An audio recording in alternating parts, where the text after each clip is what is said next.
Morning po. Audio.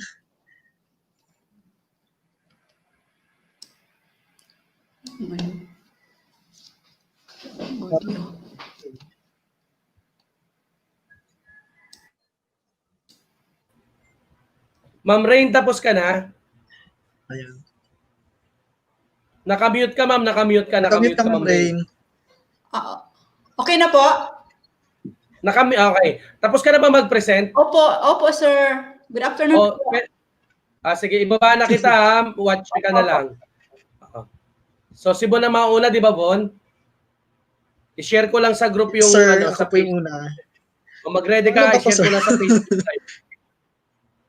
Wait lang. I-share ko lang sa Facebook Live.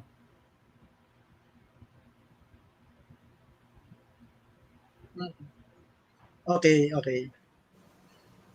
Mag-ready ka na, mag-share ka na ng ano mo.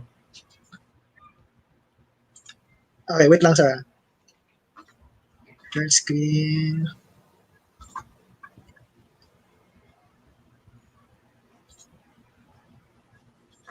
Okay na, sir? Wait lang. Paano ba to? Ayun.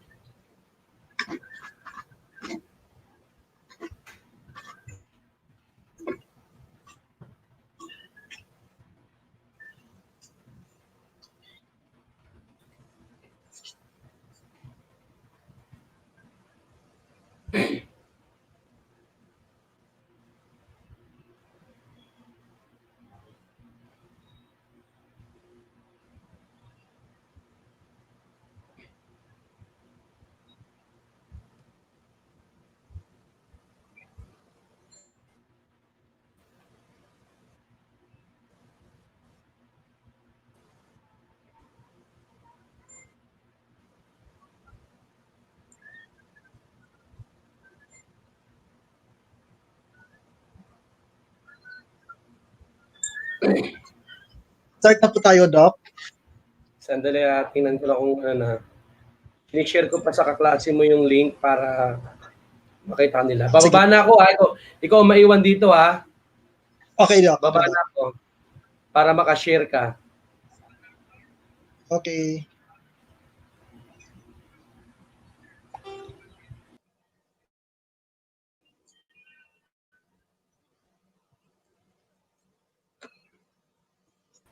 Okay, go ahead. Share mo na screen mo.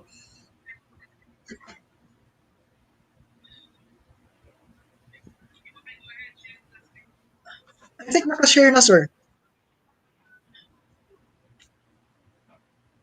Hello?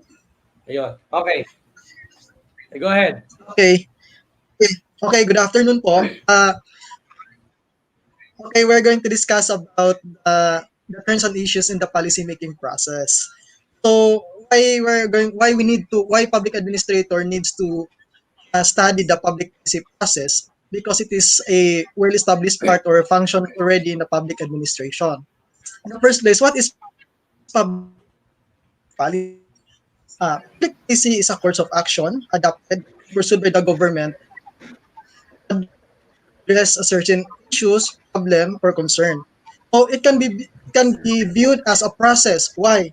it consists of analytical stages or series of stages for a policy is the public administrator will address specific type of public policy depending on, let's say for welfare policy, we are addressing like regulation and control of urban sprawl, slum clearance, public housing, control of crimes, transport, education, revenue sourcing, social insurance, health policy, and public assistance. So, ang very good example nito ngayon is, di ba, merong emergence ng pandemic sa, sa Philippines. So, meron tayong bagong policy which is bayanihan one. So, yun po yung policy natin na formulate today.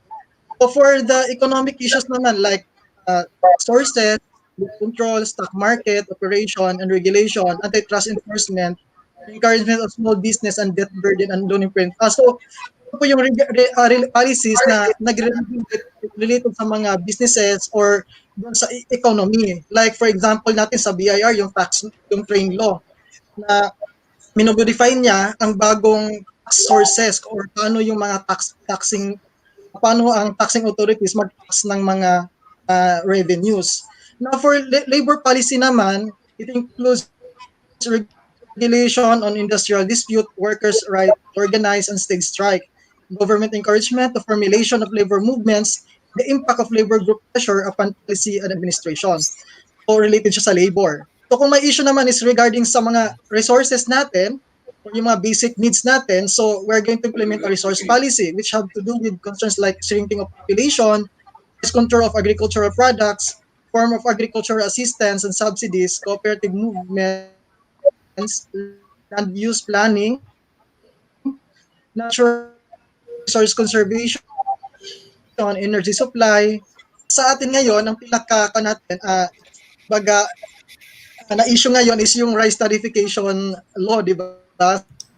So, parang siya na issue.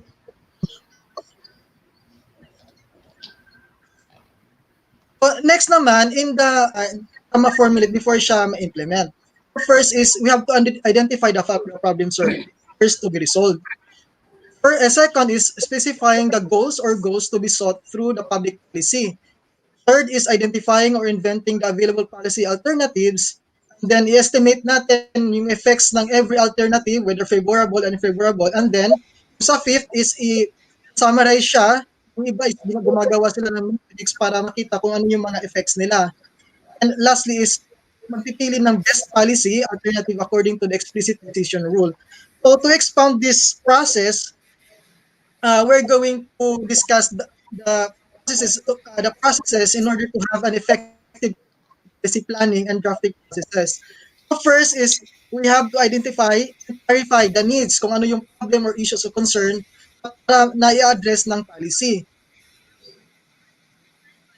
Second is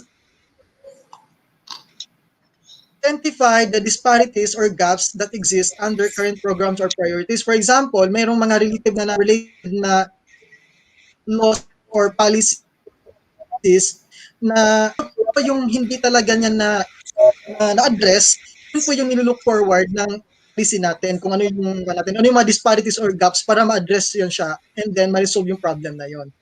So after that, determine natin yung mga policy options available to respond the needs or goals. So yun nga, yung mga possible alternative courses of actions natin. Saan yung mga mag-choose tayo kung ano yung mga best policy alternatives. Fourth is, after that, i-determine natin who has the authority to develop and implement the policy. So yun nga, kung sino yung una-una decision maker or sino talaga yung mag-implement after ma-implement yung policy. Fifth is, identify din natin yung opportunity to support the policy change. For example, kung may funding ba or yung may mga group of people na handa silang mag-support dito sa policy na to. And then, after that, i-assess ng stakeholders' capacity to support the policy change efforts such as substantive expert, fiscal management, or leadership. Kung kaya ba ng mga stakeholder na i-support yung ganitong klaseng policy. After that, i-identify natin any factors critical to the policy change such as yung process requirements, timeliness, dapat ang policy natin na smart siya, dapat specific, measurable, attainable, relevant, and timeliness din siya. It is, we have to find access existing laws or policies impacting the policy change effort such as city ordinance or state law. Mag-identify tayo sa policy na i-implement natin kung magsusupersede ba siya sa ibang law or conflict mismo siya sa existing laws or ordinances. So, very critical siya para maging effective talaga yung planning, yung policy natin. Ninth is, i-identify natin sino yung responsible or capable person na magda-draft ng policy. So, hindi basta-basta kung sino-sino lang yung magda-draft, dapat yung competent mismo yung magda-draft ng policy. Ang 10th natin is identify and involve the key stakeholders and their needs. Involve them as appropriate. So yun nga, identify natin kung sino-sino yung mga stakeholders, like yung mga supporters. Kaya sa supporters, kailangan din natin identify kung sino yung mga against doon sa policies na yun or mga affected na agencies or group of people. So dapat kino-consider din natin sila in making a policy. 11th is we have identify also the evidence based showing that the policy intervention will address the problem. So, minsan magkakandak tayo ng research, experiment, mag-determine tayo kung ano talaga yung evidence ay yung ganitong policy ba is makaka-address talaga sa ganitong klaseng problem. Magkakaroon sila ng prototype na or experiment mismo if possible. So, they have to understand the problem and why the policy change can address it. And then after that, conduct natin ang risk assessment and development plans to manage the risk. So, kung meron na tayong nadadraft na policy, i-assess din natin siya kung meron siyang ano yung mga advantages niya, disadvantages niya, at ano yung strength niya, weaknesses, opportunities, and threats. At manage natin to, mag-formulate din sila ng ways kung paano nila ma-manage yung risk na yun kung meron. Or paano mapa-minimize yung impact ng risk kung meron siya. And then after that, identify din natin yung sample or model policies. So, parang mangupya tayo kung meron namang existing na policies na in-implement sa ibang lugar. For example, yung sa VAT natin, ang VAT naman natin is hindi naman siya talaga originally dito sa Philippines, which is kinopya lang natin sa Europe. So, yun, i-identify nila kung effective ba talaga kung na mag-implement tayo ng VAT. So yun, after nila ma-studies, after nila makuha yung sample na policies, effective naman siya, in-implement siya dito sa Philippines mismo. So yun, yung i-identify natin kung meron ng existing or model or sample na policies na in-implement siya or effective sa ibang lugar. After that, kung ma-determine na natin lahat yon, i-draft na natin yung policy. Yun nga yung sinasabi ko kanina na yung magda-draft ng policy is yung competent mismo na individual, hindi lang basta-basta kung sino. And then, after nun, i-review natin yung policy. So, siguro i-proofreading natin or kung merong mga mistakes or mga typographical errors, i-review siya or yung mga mismo kung conflict ba siya sa law, as per kung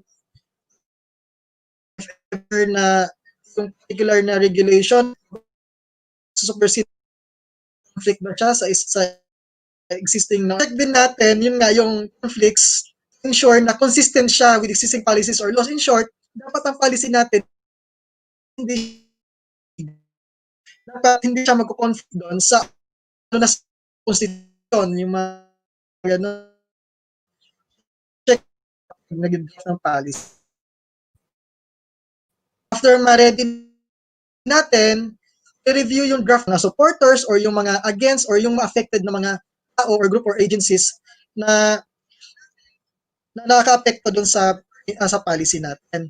Then after nun, after ma-review dun sa mga stakeholders, ipapa-review din natin siya sa legal counsel or legal technical assistance providers. Di ba? Hindi naman yung nagre-review, I'm sure, hindi naman talaga lawyer or mag-seek sila ng second opinion, legal opinion sa mga expert talaga sa law. Kung consistent ba talaga siya or may na-skip ba sila na lost na parang dapat consistent siya.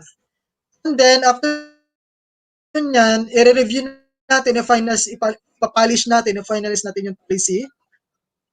Then, kung ma-complete na siya, i-ikon na natin kung ano yung mga technical processes, paano siya ma-approve. For example, kung ordinance siya, ano yung mga approving requirement, and then ano yung mga processes, yung mga days, dapat aware sila kung paano yung approval process ng isang policy.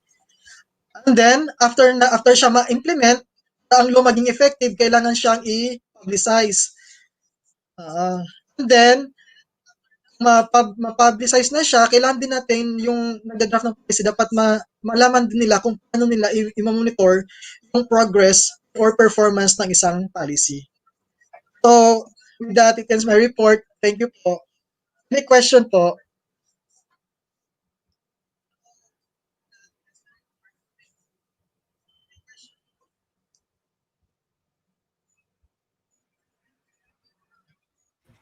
Sir, they were asking what will be the challenge for what will be the challenge for application of effective policy? Ayun, I think yung challenge natin, sir, sa pagda-draft ng effective policy planning process talaga is kung yung alternative or yung mapili natin na alternative is mag-address ba talaga siya or best suited talaga siya to address a particular issues or concern. So yun po yung challenge niya talaga, sir. And dapat hindi din siya magko-conflict sa existing laws or regulations. Ano yung mga consideration bukod dun sa ano mga other considerations para hindi siya mag-conflict dun sa sinasabi mong available laws ngayon? Yes, dito sa natin, sir, aside sa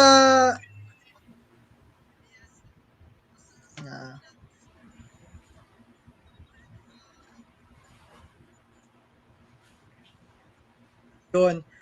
Diba, minsan alam naman natin, aware naman tayo sa mga laws, pero kailangan pa rin natin mag-seek ng legal opinion dun sa mga expert talaga, sir.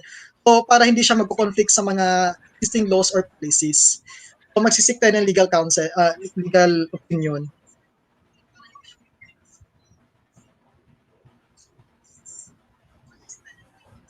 Okay, sige.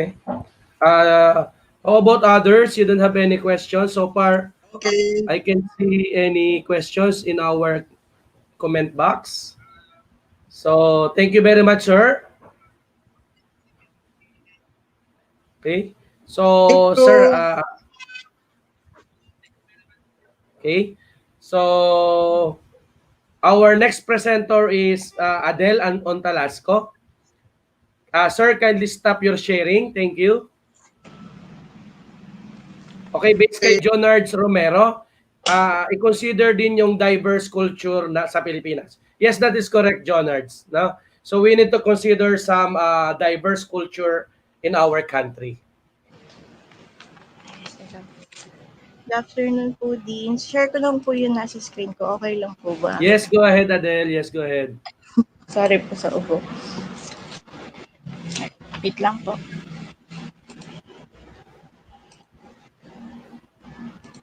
All students are required to have a comments with a posted question, ha? Lahat po ng students required po kayo mag-comment regarding this. Okay? So what would you say about the effective policy in our government? So mag-comment po kayo lahat dito. Lahat po required kayo mag-comment. A short recitation.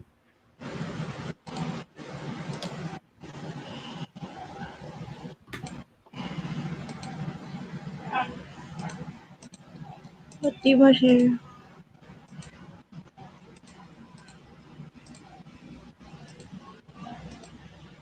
Naka-share na ba? Hindi po yata lumalabas din. Wait lang po. Sige, yan ako na. Nakikita po ba? Hindi po. Naku, umalis na si ano eh. Paano ba ginawa ni... Si ano kasi dalawang ginamit niya kanina eh. Isang pang present, isang pang... Okay po. Ganyan. Nakikita po ba din? Wala. Ay, wait, yan. Iaangat ko na. Yun, okay. Okay po. So, good afternoon po, Dean. Good afternoon po, classmates. So, today we will discuss about budgeting and public finance. Pero, bago po tayo magpunta sa issues and concern ng budgeting and public finance, so what is budgeting po? So, in budgeting po is the process of creating a plan to spend your money. While public budget, the voters delegate the power of spending their money to the politicians or elected representative. So tayo po pala as a voter, tayo po pala yung nagbibigay kapangyarihan sa mga executive, legislative, sa mga city mayor, kung paano nila i-spend yung mga pera or as bayad natin sa tax. So, we can also say it is financial yung public budget po, we can also say that it is a financial plan that estimates the expenditures and revenues of a state or for the next or future financial year. This process reflects the economical, social policies in the country. So, meron po tayong mga types of budgets po. We have balanced budget, meaning no deficit or surplus. The revenues coming are equal to the expenditures. Kung ano lang yung kinita, yun lang yung gagastusin. While in revenue budget, the details of the revenue received by the government through taxes and other sources and other expenditure that that is met through. The next one naman po is yung performance budget. So in the performance budget po, the process of budgeting takes into account at the end of the result or the performance of the developmental program, thus ensuring cost of effective and efficient planning. So performance budget po, the expenditures and money allocations would be determined based on how the activities or projects would be performed. Katulad po ng pagpapaayos ng mga roads, yun dun po sa mga education sector din po. And then the next one is zero-based budget. So when we say zero-based budget po, it is quite flexible in nature and relies on rational methods, systematic evaluation to reallocate resources and justify the usage of funds. So sa zero-based budgeting po, it has a clear advantage when the limited resources are to be allocated and carefully and allotted carefully and objectively. So the need and cost of every function of the organization are taken into consideration for the next year budget. So sa budget cycle po, meron po sa iba po yung national budget cycle sa local budget cycle. So in national budget cycle po, we have preparation, legislation, execution, and accountability po. So dur- during the preparation phase, the executive prepares the proposed national budget. Then followed by the legislation phase, where the Congress authorized the General Appropriation Act. In the execution phase, agencies utilize their approved budget, and during the accountability po, the executive monitors and evaluate the use of the budget. So, sa local budget cycle din po, 4 phases din po siya. Meron siyang preparation, approval, implementation, evaluation, and audit. So in preparation the budget, it involves the development of expenditures estimated for department in light of available revenues. While in approval naman po, the budget estimates are then submitted to a city council on or board for review and modification after after input from public meetings. So in implementation po, the budget is implemented by municipal department or city department or within the locality throughout the year. While in the evaluation and audit, the performance of all government units is monitored and measured throughout the fiscal year. So, let's move on po sa public finance. So, ano po ba ang public finance? It is the study of finance related to government entities, and it revolves around the role of government income and expenditure in the company. By this definition, we can understand that public finance deals with income and expenditure of government entity at any level, be it central, state, or sa local. So, we have the scope of public finance. Public income. Public income refers to the income of the government. Pwede itong tax income or non-tax income. When we say tax income po, these are taxes paid by the people by ba, ano by the people, while non-tax income are includes and this includes interest from lending money or donation from organization. Kuwari po yung sa mga Yolanda, yung nag-donate po yung buong mundo sa atin, we can say that are non-tax income. While public expenditure, these are the money spent by government agencies on health, education, and infrastructure. At marami pang iba. Public debt, alam na po natin. From the term itself, arises when public expenditure exceeds public income. Kapag yung gastos natin mas marami kaysa dun sa kinita natin, ay dun sa nakuha nating income, dun na po pumapasok yung pangungutang natin sa World Bank at saka sa ibang country. And then the last one, financial administration. This includes preparation, passing, and implementation of government budget and various government policies. So, meron po tayong function of public finance. We have allocation function. It studies how to allocate public expenditure most efficiently to reap maximum benefits with the available public wealth.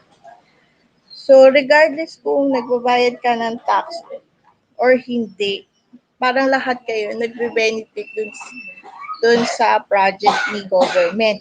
For example, si nagtatrabaho, bibigay siya ng tax. So, bumili siya ng kotse. Tapos si isa walang trabaho, so wala siyang contribution dun sa ano sa government, sabihin natin ano, tapos nagpagawa si government ng road. Si nagbabayad ng tax, nagbe-benefit doon, pati si hindi nagbabayad ng tax. Kasi ginagamit nila pareho yung road. Sa distribution function naman, it aims at reducing the inequalities through redistribution of income and wealth. Ang example dito, for example, si my work, pwedeng patawan siya or i-charge siya ng malaking tax. While yung mga low income naman, o yung mga walang trabaho, sila naman yung bibigyan ng subsidy yan ng gobyerno. Parang katulad sa SAP, yung mga, for example, tayo, government employee, kumbaga, sumasahod na tayo, so hindi na tayo kasama doon sa SAP, hindi na tayo nabibigyan ng SAP. Stabilization function naman po, it aims at eliminating the business fluctuations and impact on the economy.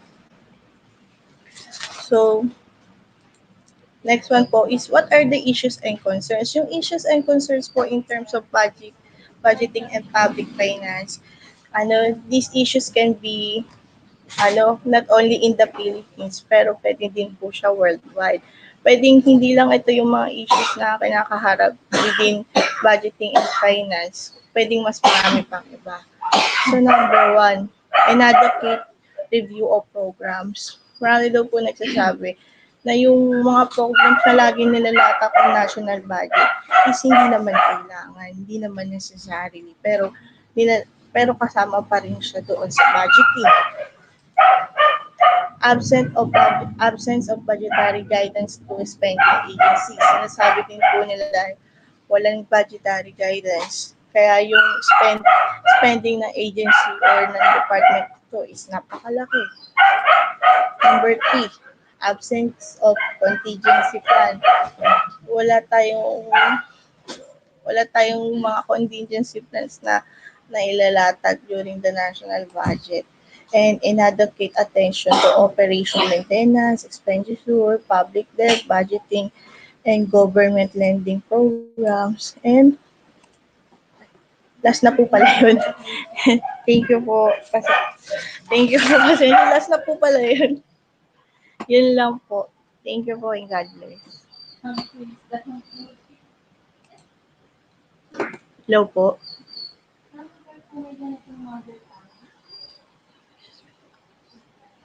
Hello po din. Gusto po pala yun. Hello po. Yes. End of na report. Okay. Okay, I have question. Okay. So,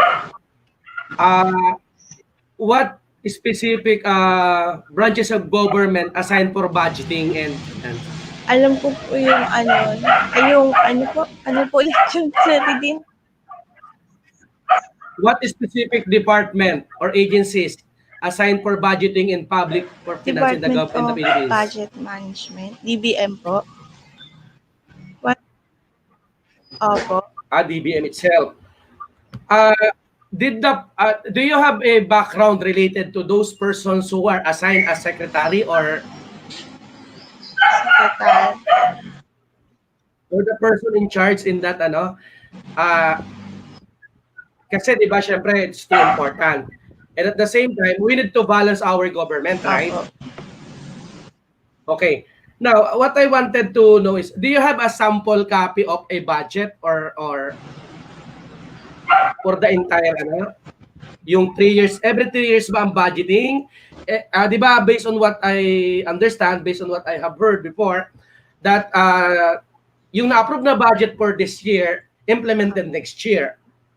Apo, yan po. Tama po. Alam ko po din every year po ang budgeting po eh.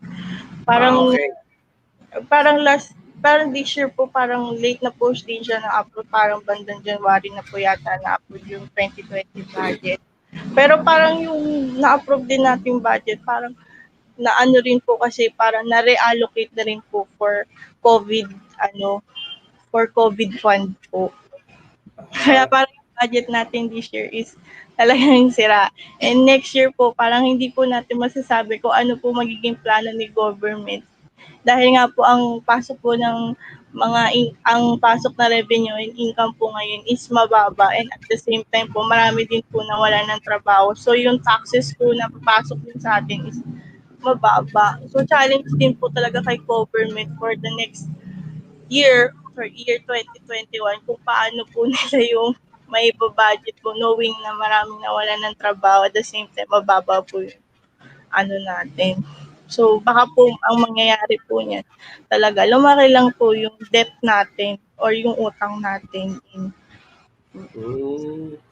So, pero di ba we are also aware that we could able to parang i-convert or i-divert yung budget from this department to another department?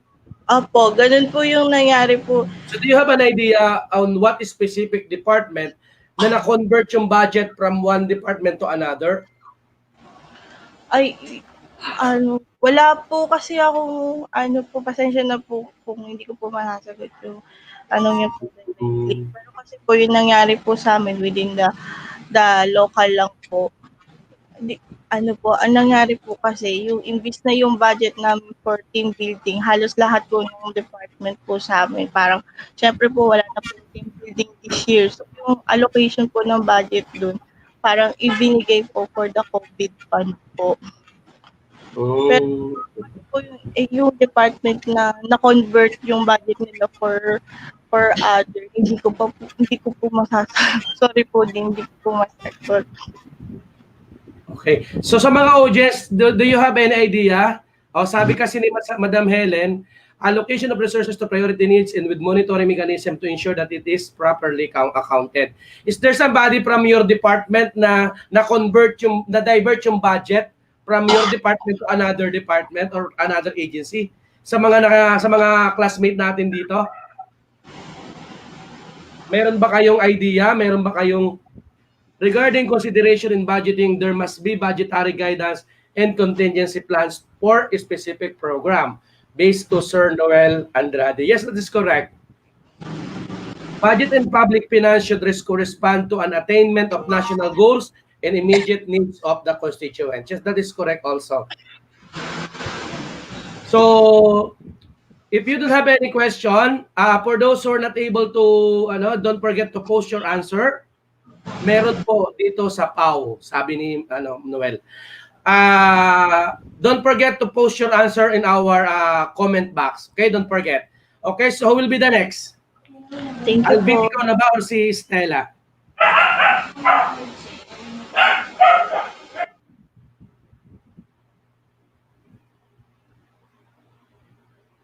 Stella, ikaw na po ba? Sige po, wait lang po din.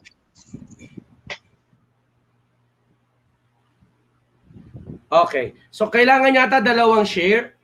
Alvin, ready ka na ha? Susunod ka na, Alvin.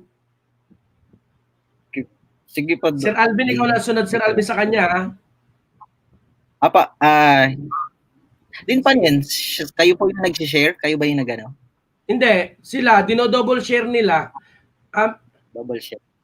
Teka lang. Miss Adele, paano ginawa mo kanina? Clinic ko po yung share screen. Tapos, lalabas po yung box, tapos lalabas po yung share screen. Click nyo lang po yung entire screen, tapos share na po. Okay, thank you. Thank you po.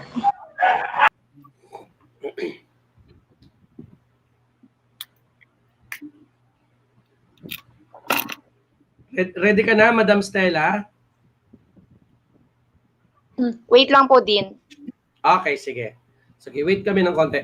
Okay, so again, for those who are watching in the YouTube live, don't forget to post your question or your question and your answers to my question in our comment box. For those who are in the StreamYard, don't forget to post your answers in our private chat. Thank you.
So, based on the private chat, from Ma'am Rain, to achieve an effective policy in the government, it should be in accordance or based on existing laws, and policymakers should seek legal opinion about it. So, the important consideration in budgeting in public finance, how is it is sourced, process, administers, legislate, and accountability. So, that is from private chat. So, Madam Adele, may question po si Jam. Ay, ano pala, sagot niya pala to. So, based kay Jam, I believe that a policy is effective when it is timely and current, which assumes that they are transparent and periodically reviewed for clarity and conformance. It must be also action-oriented, relevant, concise, well understood, and helpful in solving problems. Na-share na, Ma'am Stella. So from Sir Aldwin Cecilio, fiscal management should be always anchored to the current situation or issues of the government. Accountability should not be an option for government, but a must. Yes, that's correct. Yan. Hindi ko po ma-share yung PPT ko din. I-click mo lang daw yung Sinend nandun ko na po sa chat group natin. cellphone lang po yung gamit ko kasi. Ano? Cellphone po yung gamit ko. Yun lang. I-share mo doon sa group natin. Opo, na-send ko na po.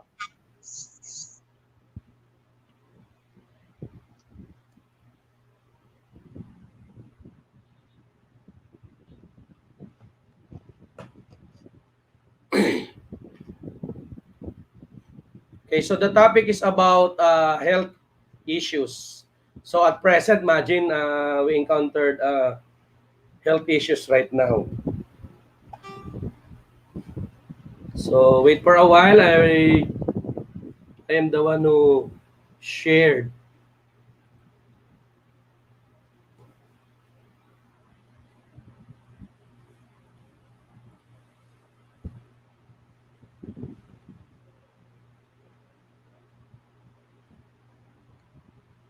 Okay, go ahead. Nakikita na ba?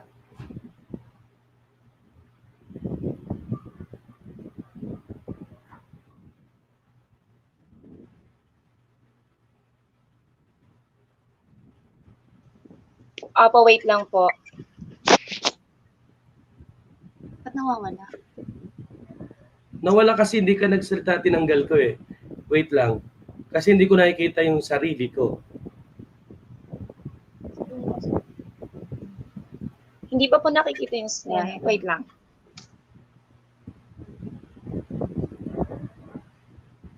Yun na.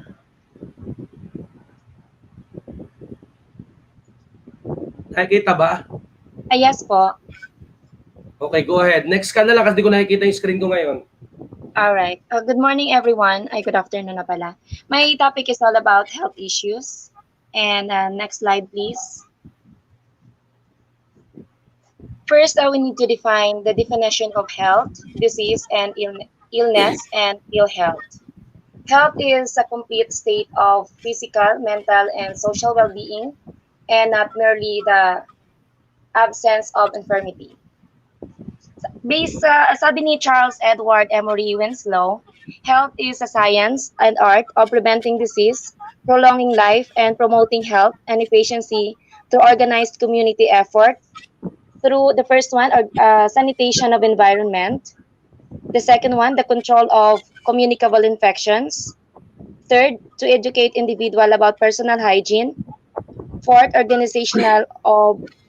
organization of medical and services for early diagnosis and preventive treatment of disease. And the fifth one, the development of social machinery to ensure everyone a standard of living adequate for maintenance of health. Mayroong dimension ng health. The first one is physical health. This is concerned with the functioning of the body. Example nito yung pag-exercise or pag-balance diet, proper sleep, cutting down smoking and alcohol. The second one is the mental health. This is the ability to think clearly and coherently. Ito dito pumapasok yung anxiety, depression, eating disorder. Yung eating disorder naman, yung unusual, pag nagkaroon sila ng unhealthy thoughts, dinadaan nila sa pagkain. And then, hold on. Based sa World Health Organization, kapag maayos ang pag-iisip ng isang tao, magiging productive yung daily activities niya at mamimaintain niya yung mga good relationship with others. Lalo na sa mga teenagers, sinasabi na it is definitely not easy being a teenager.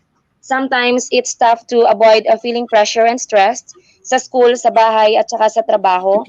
And worrying about pressures is normal, but feeling very sad, hopeless, or worthless might be a sign of mental health problem. At nagiging depression at karamihan dito nagsusuicide. Yung ibang mga mental illness naman nagsisimula during childhood and persistent into adolescence. And some illness begins during adolescence. The first one is the major depression. And then bipolar disorder, ito yung mga unusual shift of moods. Minsan masaya, tas biglang nagagalit. And then panic disorder, sudden attacks of panic and eating disorder. Tapos, yung ibang mga may mental disorder naman na tuloy-tuloy ang treatment, na-overcome nila yung pamumuhay nila na nagiging normal.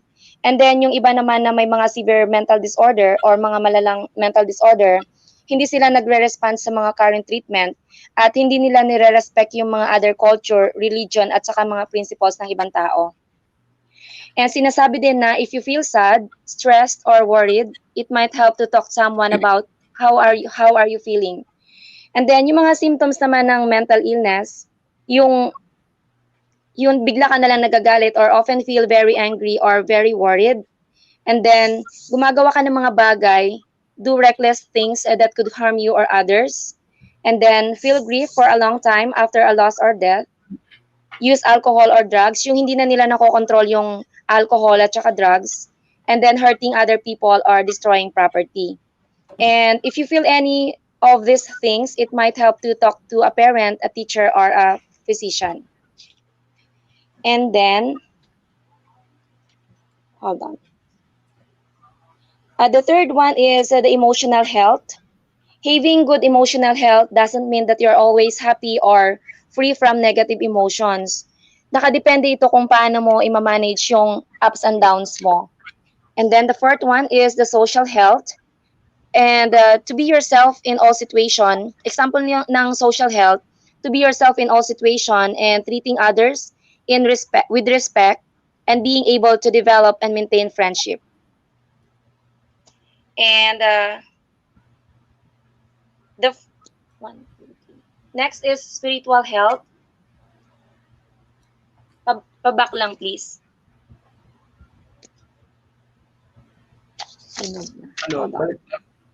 Spiritual health concerned with religious belief and practices or personal creeds and principles or behavior. And then the last one is societal health. A person's health is closely linked to the environment he or she lives. Next slide, please. Disease, kung kanina, dinefine natin yung health. Ngayon naman, disease can be described as named pathological entities diagnosed by means of clinical signs and symptoms. Itong disease, isang halimbawa nito yung cancer. Yung cancer na de-determine ng mga doctors based sa information na nakokollect nila or sa history at nakabase din sa mga clinical investigation and mga test. Then illness refers to the subjective response of the individual to being unwell. According sa isang researcher, si Naido and Wills, yung illness, ito yung kung ano yung nararamdaman ng isang tao at kung ano yung epekto nito sa pang-araw-araw niyang buhay. And then ill health, pabak please. Ill health, yan. Ill health is an umbrella term used to refer to the experience of disease plus illness. Sabi ni Naido and Wills noong 1996, yung illness and disease are not clearly the same. A person can have a disease and have no symptoms. Parang, example nito yung periodontal disease. Kapag sinabi ng pasyente na nagbi-bleed yung gums niya at nagkakaroon naglulus yung mga ngipin niya, meron siyang symptoms at the same time, meron na siyang disease na tinatawag na periodontal disease na nako-confirm based sa test at na mga ginawa sa kanya or ginawa na sa kanya. Next slide, please. There are Top 10 most common health issues. The first one is the physical activity and nutrition. Ito, based sa research, staying physically fit or active can help to prevent or delay certain diseases like cancer, heart disease, and diabetes. Kumbaga, tamang exercise, eating habits, to eat foods healthy in nutrients, at saka iwasan yung mga food na empty sa calories. And then the second one is overweight and obesity. Yung mga overweight at obese, sila yung mga nababalitang mas madaling namamatay dahil sa hypertension, diabetes, at saka stroke. Third one is tobacco. Yung sinasabi nga na smokers don't grow old because they will die young. And then substance abuse. Ito yung drug and alcohol, yung mga nagsa-self-medication using legal and illegal drugs and alcohol na nagkukos ng serious health problems. Lalo na yung mga senior natin na minimix nila yung medication tsaka yung use ng alcohol. Tapos hindi nila alam yung nagiging impact nito sa health nila. And then, number 5, HIV or AIDS. Based sa study ng US, maraming mga AIDS cases yung mga senior age 50 years old and up dahil hindi sila gumagamit ng mga contraceptives. And then yung mga symptoms nito, yung nagkakaroon sila ng mga skin rashes at saka weight loss. Ayun, kanina nabanggit ko na yung mental health. Isa sa example nito yung dementia, not part of aging. This can cause by disease, reactions to medications, visions, and hearing problems. Meron ding Alzheimer disease, depression. Ito yung depression yung the most common late in life mental health condition na kapag hindi siya na-treat agad, depression in elderly can lead to suicide. Marami siya ngayong mga nangyayaring ganun. So dahil sinabayan siya ng coronavirus, parang nakafocus yung government sa cases ng coronavirus na pataas ng pataas, yung mental health hindi na masyadong natutugunan or nabibigyan ng pansin, kaya maraming mga suicide cases. And then number 7, injury and violence. 1 in every 3 seniors age 65 years old, ito yung kalamitan na nagiging victim dito. Kaya dapat mag-exercise sila to reduce injury and to improve balance and strength. Tapos yung home security, kailangan ma-prevent nila yung intrusion o yung mga paghihimasok ng mga masasamang tao kasi karamihan ditong nabibiktim yung mga olds. And then home, yung fire prevention nila, yung mga fire prevention devices dapat nasa tamang lugar at madaling gamitin kasi sa edad nila hindi na sila mabilis kumilos. And then number 8 is environmental quality. Environmental quality, yung mga ethnic minorities, sila dito yung nakakaranas ng environmental risk kasi doon sila usually nakatira sila sa mga bukid, mga bundok, ganun. And number 9 is immunization. Influenza and pneumonia are among the top causes of death for older adults. Kaya dapat mabigyan ng influenza or vaccination yung mga senior. Tsaka for pneumonia kasi mas madali silang kapitan ng sakit dahil sa age nila. And then the last one is access to healthcare. Hindi na naging aware yung mga senior natin sa mga hospital na nag-o-offer ng mga services. Hold on. Charger plate.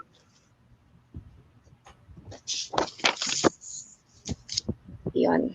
Hold on, please.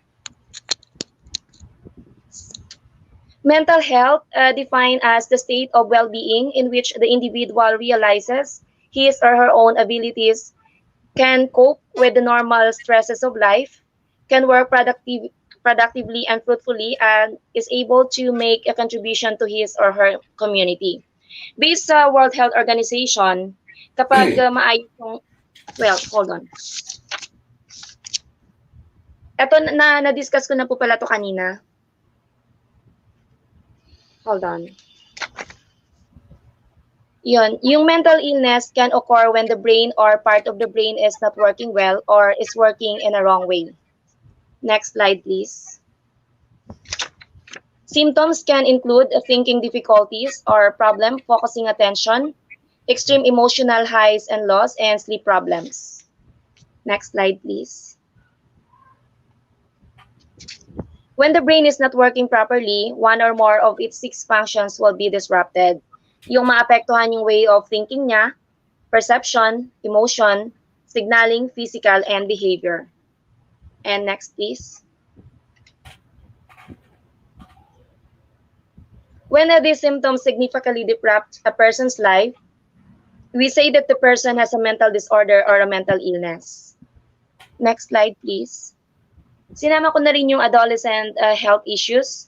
The most common problems among adolescents relate to growth and development, school, childhood illnesses, and continue into adolescents' mental health disorders, risky or legal behaviors including injury, pregnancy, and infectious diseases. Ito yung usual na nagiging cases ng mga adolescents o mga teenager, yung pregnancy or early pregnancy. Next slide, please. Ito sinama ko na rin yung pinakasikat ngayon na pandemic, yung coronavirus, na it is a life and death risk. And those who came from travel abroad have greater risk of being infected. And kailangan nilang mag-undergo ng 14 days quarantine and to monitor their health conditions. But people or we have to take risk because we need to resume our lives. We have to go back to work para kumita tayo sa pang-araw-araw natin na pangangailangan. Tapos yung mga student naman, kailangan nilang pumasok ng school. Buti na lang meron ngayong online class. And then sa ngayon, yung tinatanong ng mga tao, ano yung magiging risk ng second wave ng COVID-19 infections na walang nakakalam kasi everything is uncertain. Pero sa ngayon, tuloy pa rin yung pag-educate ng mga tao about yung paano ma-prevent or maiwasan man lang, like washing hand with soap and water, wearing mask, social distancing, using alcohol and sanitizers, and keeping environment clean. And sa top 10 most common health issues, the solution of this problem is to prioritize pushing resources to those areas of more pressing need. And these areas can be determined by the following criteria. Yung unang criterion is the prevalence of conclusion. This is the first criterion relates to the prevalence of health problem. Halimbawa nito, dapat asuriin kung ang epidemya ba or sakit ay nakakahawa, sino-sino ang mga nadapuan, at ilang porsyento ba ng populasyon sa isang lugar ang affected or infected.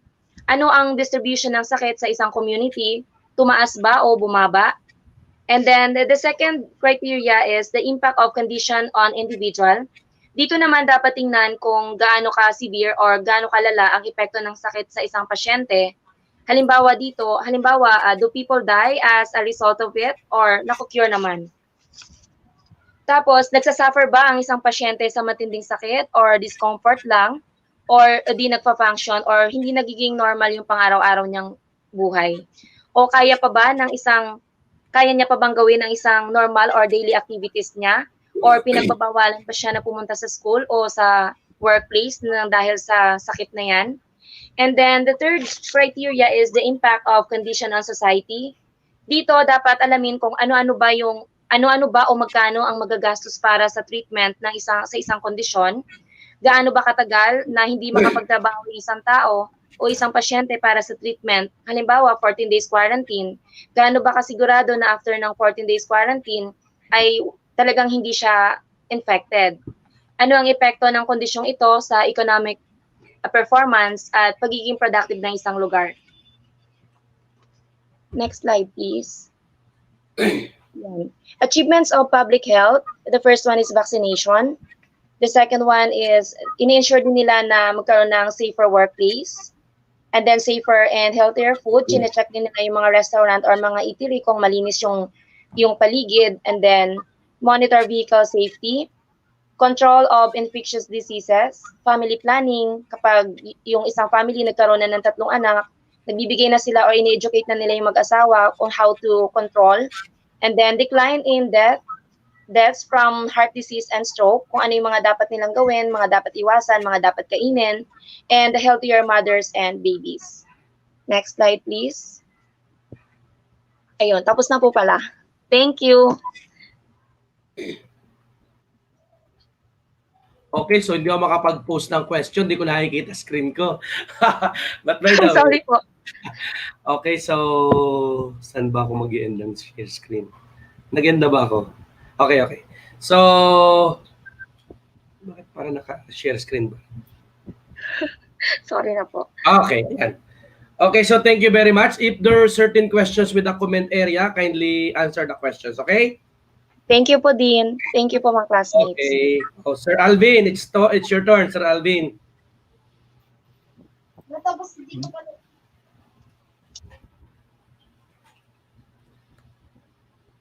Sir Alvin, are you still there? Yes. Ay. Yes. Sige, share ka na, sir. Share. Nahanap ko lang. Habang nag-set up ka, basahin ko lang yung mga comment nila. Yes pa.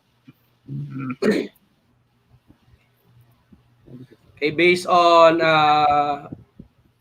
Sir Nanyong, fiscal management and should adhere to the dictum, no money should be spent without legislation. As such, spending should be in consonance with the identified purchase of the expenditures. Of course, it is very important for us to follow the fiscal management dictum, of course. Sir Adel also mentioned that the most important consideration in budgeting in public finance is the revenue, enable to avoid public debt. Okay, so, my God, that's a problem. From Eliza Plata, allocation of budget should always be postponed. Ayan na, sir. Share screen ka na, sir. Okay na. Okay na po. Press mo na yung PowerPoint mo yun, nakikita na natin. Bababa na ako, ang pogi ng presenter eh. Nasasapawan ako. Tatanggalin ko po dito. Asa na ang aking PowerPoint? Oh, bakit blanco yung PowerPoint mo? Okay na po. Sige. Hindi ko makita.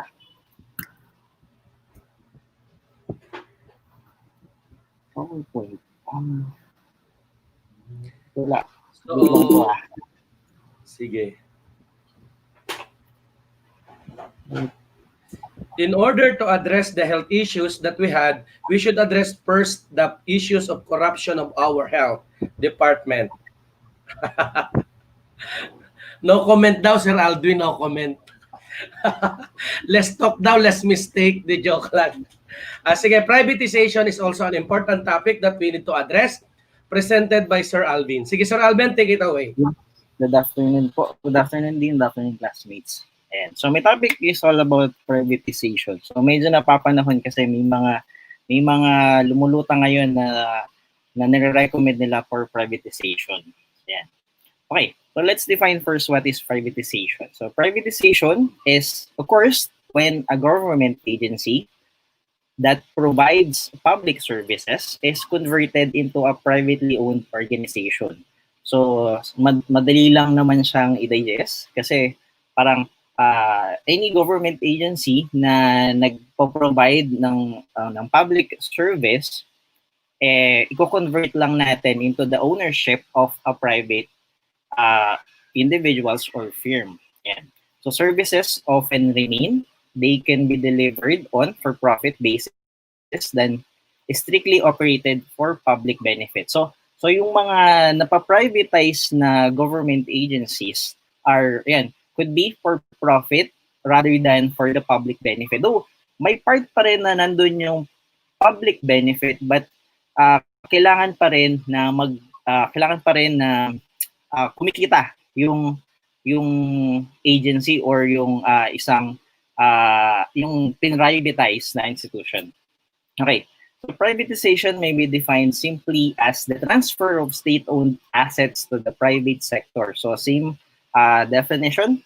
So in a broader definition is that privatization, the context of the Asia-Pacific experience, in the context of the Asia-Pacific experience, it involves not only the divestiture and sale of government assets, but a gradual decline of the interventionist role played by the public sector. So it's not only ibinenta mo na yung government asset, but parang yung government role is being reduced na lang dun sa parang nanonood na lang sila they are just there to monitor what's happening or how the privatized sector na gumagalaw. So there's no government public intervention. Yan. Next is, ano nga ba yung mga pina-privatize? So as defined, meron tayo dito yung public services. So public services or the public enterprises are industries created officially for economic development, enhancement and protection of the national interest and institutional response to specific problems. So mamaya magbibigay tayo ng mga example kung ano yung mga public enterprises na privatize na. Okay? So 1973 Constitution, so medyo luma na, Section 6, Article 14 states that the state may, in the interest of national welfare or defense, establish and operate industries and means of transportation and communication, and upon payment of just compensation, transfer to public ownership utilities and other private enterprises to be operated by the government. So ito yung mga transportation and communication upon payment of just compensation. Ito yung mga ino-operate ng mga government for the welfare of the public. And next. Okay. So ano-ano yung mga klase ng privatization? So meron siya in 4 forms na ito. So asset divestiture, contracting, franchises, public-private partnership. So asset divestiture is the disposition or sale of asset or stakes, while contracting is a public fund pays private vendor for public service. So next is franchises, giving the vendor privileges to act as a local monopoly in area. Public-private partnership is the shared responsibility on providing public service. So any of this could be a form of privatization. So pwedeng binenta mo na yung asset, sila na yung bahala doon. The government will just monitor. Sige, sample would be yung the MWSS, Petron, ano pa, yun. So sila binenta na ng government, and then wala nang control si government, just to monitor. Ayan. So regulation lang sila if ever the agencies or the organization medyo nag-act sila beyond their given authority. Ayan, so franchises regulation lang din ng government. Marami tayong yung mga binibigay na franchise, like for sa media, for the transportation. Ayan, so ini-employ naman ito yung local monopoly in the area. So let's say for instance, the recent is the for media na the Congress has the sole right to grant a franchise for a media. So it's the media should should act within what the Congress has been granted, the power that the Congress has been granted to it. Okay, so public-private partnership. So responsibility between a public and private partnership, a public and private organization. Next, we have this schemes of privatization. So first, the build, operate, transfer, rehabilitate, operate, transfer, build, transfer, operate, and joint venture. So ang pinaka-common is the build, operate, transfer. So this scheme primarily parang makikipag-coordinate tayo. The government will coordinate with the private organization to build, let's say magtatayo sila ng terminal, and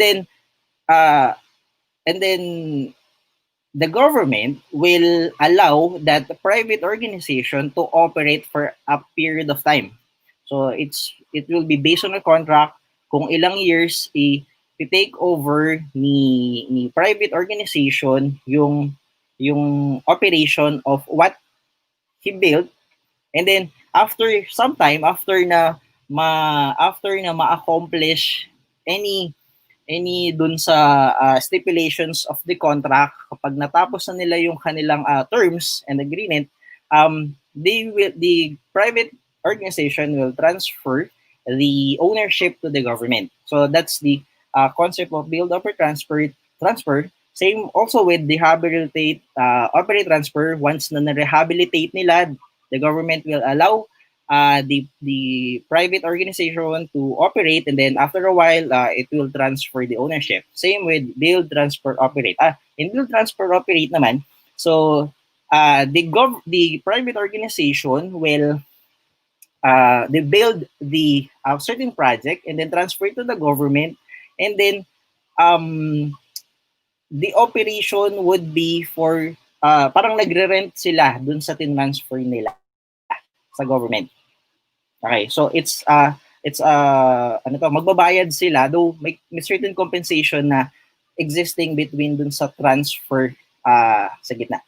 And then joint venture is a partnership between the private organization and the government. So any project na nagpa-partners, may partnership sila. Okay, so joint venture kasi yung cost of operation or yung cost of building is medyo malaki, so that's hindi kaya ng government to handle in its own. So that's why they are tapping the private organization to help in putting up a certain project. Okay, so kailan nga ba nagsimula ang privatization? So based ito sa 1987, ito, Philippine Institute for Development Studies. It says that in the Philippines, the primacy of private sector has been a long-held tradition. Although there was a spurt in this growth of the public enterprise sector during the past war years as the government took an active role in the rehabilitation of the economy. So this was quickly followed by a divestment program during the mid-50s and early 60s because of the poor financial performance of the state enterprises. So since 1950s, 1960s, meron na tayong privatization of public enterprises. Okay, so at the start of 1985, so the late President Marcos reorganized a committee to review government corporate sector, but was not completed because of changes in administration in 1986. So nag-start na nagkaroon ng committee for government corporate sector. However, yun nga, due to the change of the administration, hindi na natuloy. So kasi may bagong plan yung sumunod na administration. Okay. So the Philippine Investment Conference was held in 1987, which resulted for the government to receive 300 million economic recovery loan from the World Bank, which were used to rehab the DBP and the PNB. Ayan. So that's the timeline. So since time ni President Marcos going to President Aquino. Okay, so majority of the privatization was occurred and implemented during the years of 1991 to 1998 during the regime of during the reign of President Ramos. Okay? So electric power, ito yung mga prominent na privatization occurred during their time. So electric power industry reform act was finalized during the time of President Arroyo, and the use of build, operate, transfer during the time of President Noynoy. So mamaya meron tayong mga example, may konti tayong example of the privatized public enterprises. Okay, so the call for privatization in economic affairs comes a time when it requires a closer re-examination of the role of the government in economic development. So the scrutiny is focused not only on the operations of the government, but more importantly on the very reason for involvement of government in economic and commercial activities, as in the case of PSE or the publicly, or alternatively, public sector economy, or alternatively GOCC. Okay, so privatization. The state recognizes the role of private sector on the national growth. Okay, so bakit nga ba kasi pina-privatize ang isang let's say agency?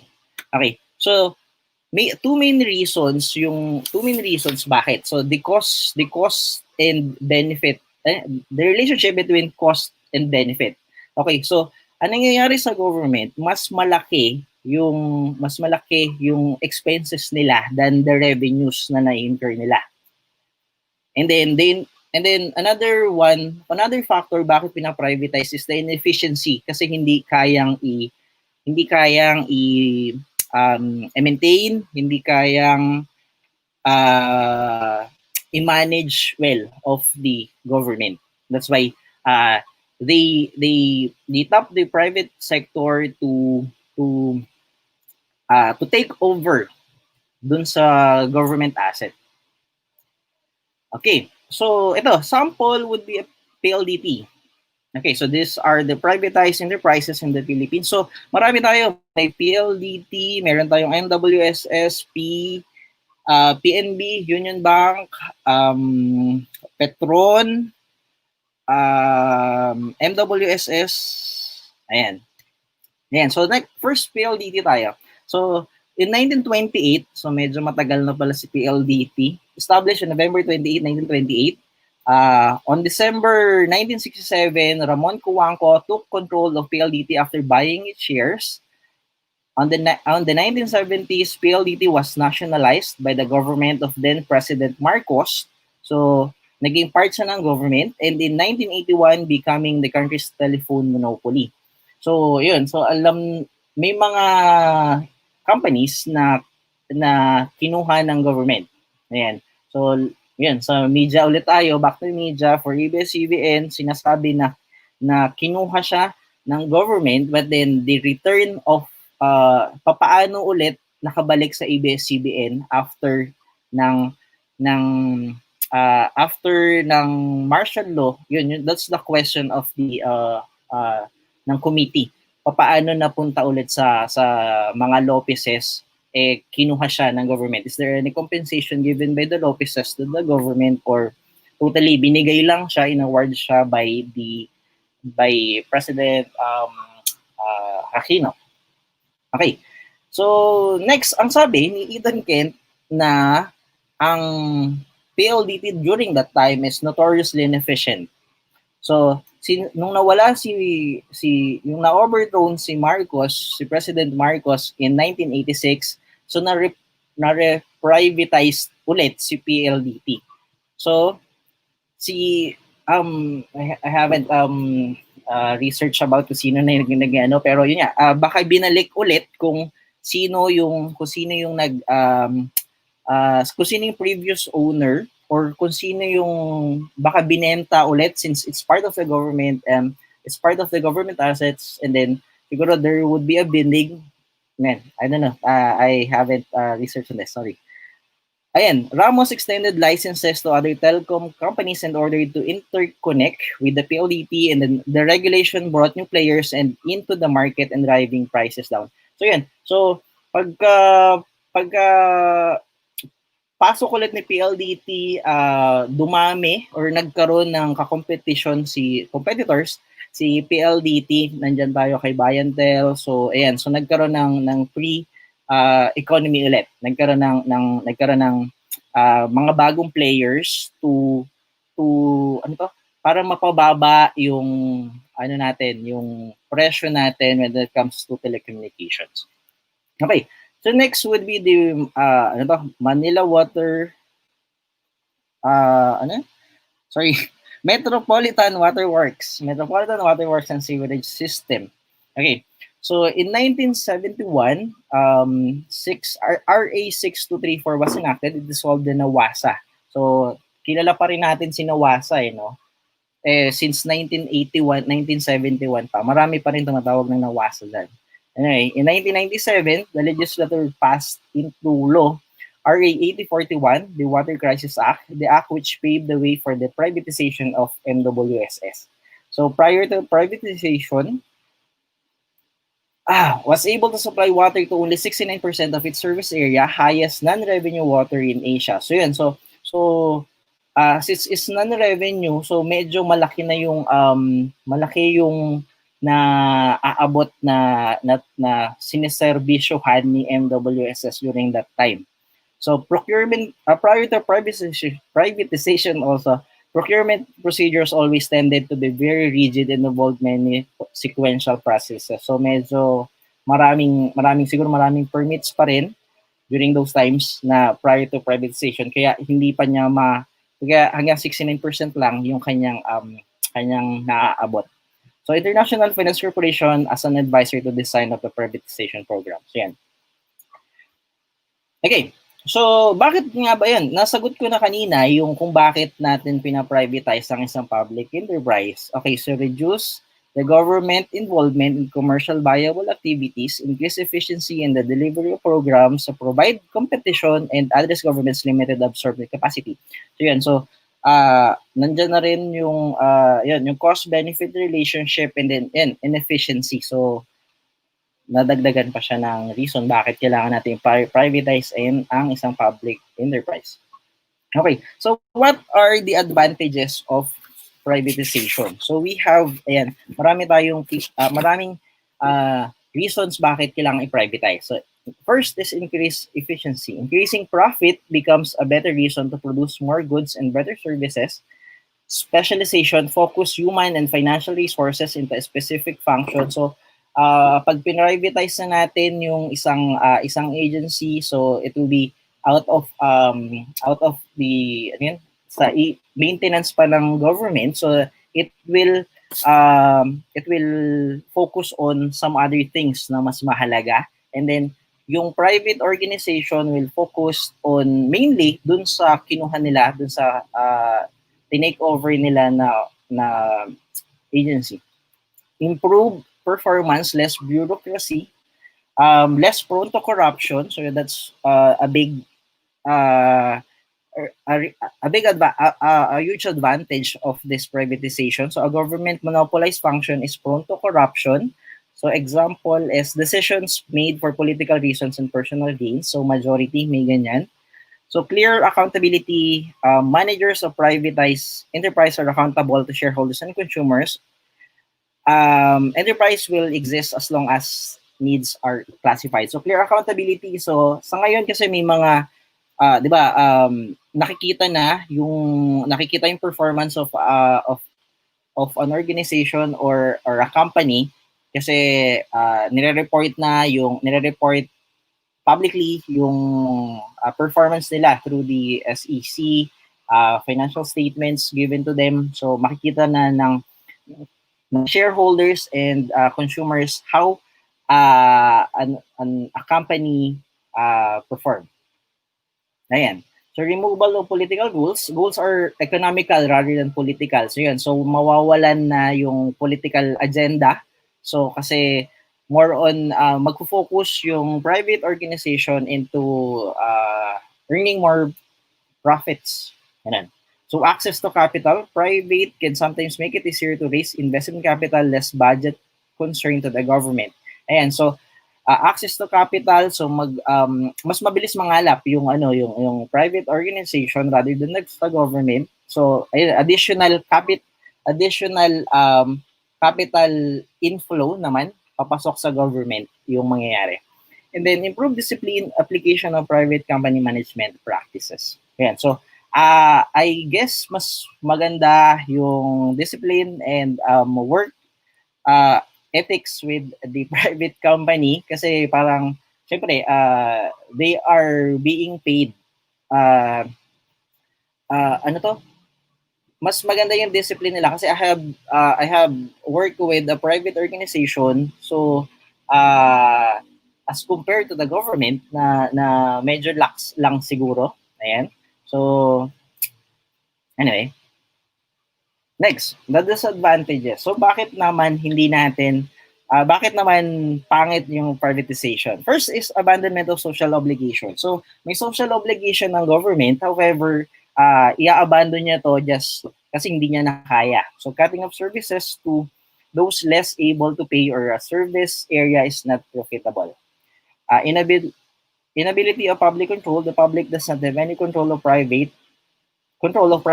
Ayan, so kasi binigay na nila yung accountability to the private, and then the government should do more to safeguard itself against opportunistic behavior of the companies. So that's why meron tayong regulatory commissions, may mga nagmo-monitor of how the private organization performs. And then clear accountability, managers of private enterprise are accountable to shareholders and consumers. So enterprise will exist as long as the needs are satisfied. Okay. So the question nung time ni President Aquino, so sa kanyang SONA, should the government privatize? So the privatization program has proceeded less swiftly than interested parties may desire, but due care must be exercised in the disposition of assets that belongs to the people. We must get the most we can to the people in as fair and transparent manner as possible, leaving no room for smallest possible doubt about the integrity of the procedure and the people involved. So there's no reason bakit hindi. Kumbaga, lugi na yung government, so we should privatize na. However, accountability, integrity of the procedure should be put in place. Okay. So, ayan. So, part pa rin nung should the government privatize? So, while privatization can indeed generate significant welfare gains to people by tapping on the private sector's know-how and efficiency, it is extremely difficult to navigate the multitude of challenges to achieve a successful privatization. As we learn from the successes and failures of past privatization experiences, we are seeing a trend where privatization works best if the three key stakeholders of the process play their part. So it's the government.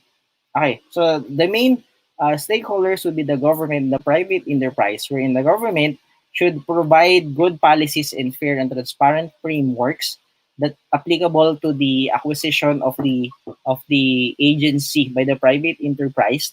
And the private enterprise should implement best practices to increase efficiency and seek opportunities in the bottom of the pyramid to serve the poor. And then the people, ayun yung other stakeholders. So, if the private organization acquire a government property, I think they will employ a better management for it to improve the service. Ayan. So that's right. So for references, anyway. So going back, in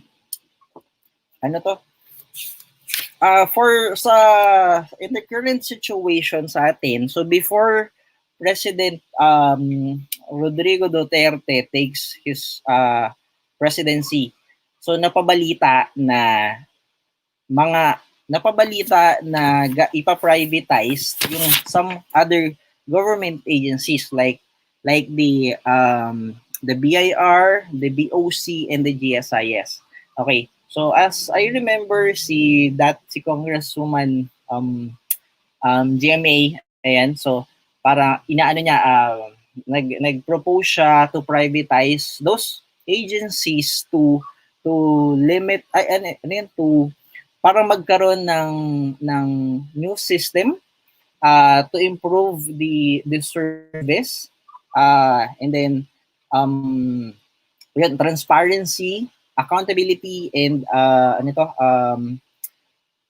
efficiency. Ayan, para ma-address yun, transparency, accountability, and efficiency of the agencies. However, hindi pa rin natutuloy kasi marami pang issues concerned. Hindi ko alam what happened in the proposal, but then it's way back 2010, 2016. 2015, 2016, when she proposed for the privatization of those agencies. So sa ngayon, 2019 naman, ang pinopropose naman nila to privatize should be the GOCCs ng PAGCOR and then the PCSO na these are the biggest gaming revenue na raising revenue ng government na gusto nilang i-privatize. Ayan. So far wala pa ring development of the privatization move ng government. Anyway, So, I think that's it. Thank you. Do you know that somebody na nag-hold ng privatization? Or is there some groups? Sir, ang alam ko, sir, may inorganize na committee for ano ba? May inorganize na committee ang government lang, ano yung privatization PMA? Ano ba? Hindi ko maalala yung committee. Anyway, hindi ko Sige. kasi nag-check ako, sir, ng kanilang website, pero parang huminto na yung ano nila doon yung kanilang walang laman nung sinearch ko yung kanilang site. Ayun, yun po. Is there any, sir, designated person or ano ba yun? Agency in charge for the privatization in the government? Or is this, anong department ang assign sa ganyan? Ano po, ano to? Meron, sino nga bang president? Sorry po. O yung mga nakikinig, yung mga nanonood, do you have, anong agency ang in charge for the privatization of a government agency? Depende ba yan sa, klase ng agents department na ipapa-private? Meron po, 20, ano pa to, 20. Meron po sa Philippine Privatization Program ng, ano to? May Privatization and Management Office. During time of President, Estrada, may create sila na sub-office for the privatization. Kaya lang, ito. Sinong legislative people ang nag-i-endorse? Nag-i-endorse. May idea ka? Kumbaga parang lahat kasi ng law, di ba, may nag-i-endorse na politicians, either senators, congressmen, or... Depende kung sino. Depende kung, halimbawa, yun nga po, yung CGMA, parang naalala ko lang siya, yung mga agencies like BIR, BOCs, she wanted to privatize na mag-take over si private. Yun. Yung iba po, let's say, sino ba? GSIS, sino ba yung nagpa-private? 2020. Depende sa agency talaga. Po.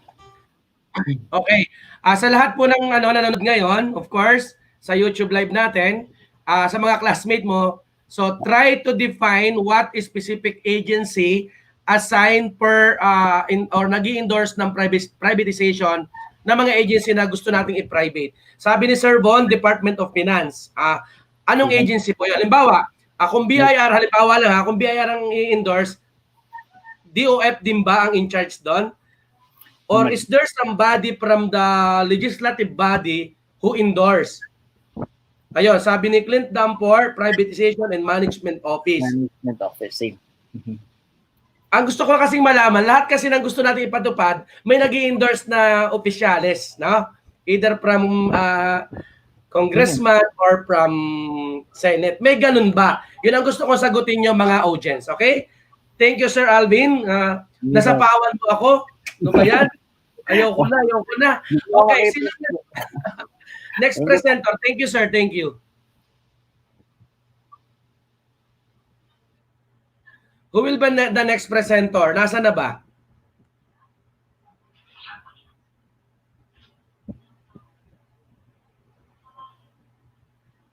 Wala pa dito sa group.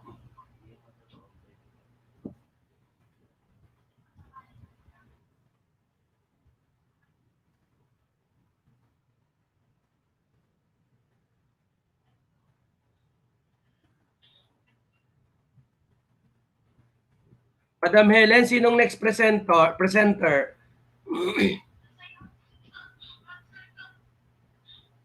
Nakailan na ba tayo today? Apat pa lang? Tatlo? So yung Privatization and Management Office, under siya ng Department of Finance. Thank you very much, Von. Thank you for your inputs. Salamat. Sir Togs, nasaan ka raw po? Sir Togski. Ano lang po yung StreamYard po na pinost ko sa group, yung po i-click mo, sir, para makapasok ka po.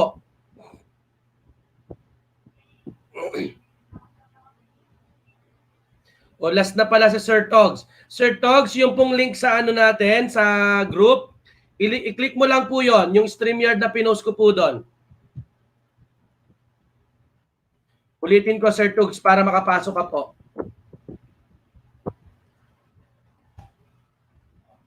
Yan po. Pinost ko po sa FB group natin ulit. I-click mo lang po yan. Papasok ka na po sa amin. Ayan. Hi, sir. Ayan, ako. Nasasapawan na kagwapuhan ko rito. Teka. Yes, sir. Sige, sir. Share ka na po ng screen mo. Share. Problema ko, sir, kung paano i-set. Hindi ko alam kung paano i-set ng ano. Sige, ano mo sa group. Ay, hindi. Click mo lang yung sa baba. Sa baba, meron dang share screen. I-click mo. Sa dalawang ano ko. Sa baba, meron diyang mute, stop cam mic, Okay. share screen. Share screen. Okay. Okay, sige, click mo. Double click ko na po. Lumabas, ano lumabas dyan? Share. I-click mo yung gitna, yung may nakagano na ano, i-click mo. Share screen.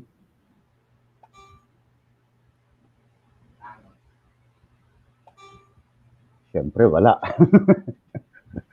Hindi ko po alam kung paano ano eh.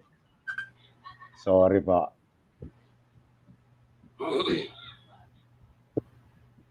Yun lang. Hindi ko alam kung paano ko i-set yung i-share yung ano ko, yung Hindi ba lumabas? presentation ko. Hindi, sir eh. Share. Share screen, sige. Enter your share screen. Share. Wala naman, sir. Ayaw naman. Sige, send mo na lang sa group, ako na lang mag-share. Yun lang. Di ko po, paano ko na lang po kay Ma'am Helen? Ma'am Helen. Pasuyo daw. Pasuyo po. Ma'am Helen, palambing daw. Buti na lang, ano din ni Ma'am Helen, napaka-supportive niyan. Yan, napaka-supportive po niya. Ma'am, send ko na lang po sa iyo yung yung presentation ko, please.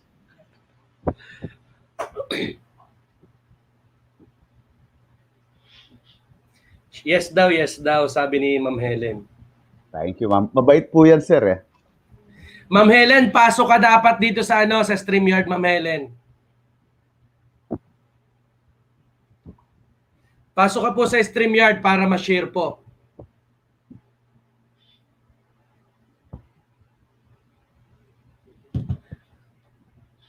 Kanina kasi na-assign ko yung BIR group. Naalauna yung klase namin. Nalimutan ko meron tayo. Dapat alas 3 pa sila. Next meeting, 3 p.m. na sila. Okay. That's Para hindi tayo sabay. Kala ko po kasi doon sa schedule, sir, September 5 pa ako. Okay lang yan. So, last meeting na natin next week, no? Ilan na Yes, lang ang sir, presenter yata. eh. Opo. Tatapusin na natin next week para tapos na tayo. Opo. Para makapag-prepare na kayo sa inyong compre. Wow! Oh, thank you, sir. Bigyan po kami ng tips, sir, on how to do it doon sa compre. Ay, choppy. Hindi na din choppy. Humina ang signal ko, Humina ang signal,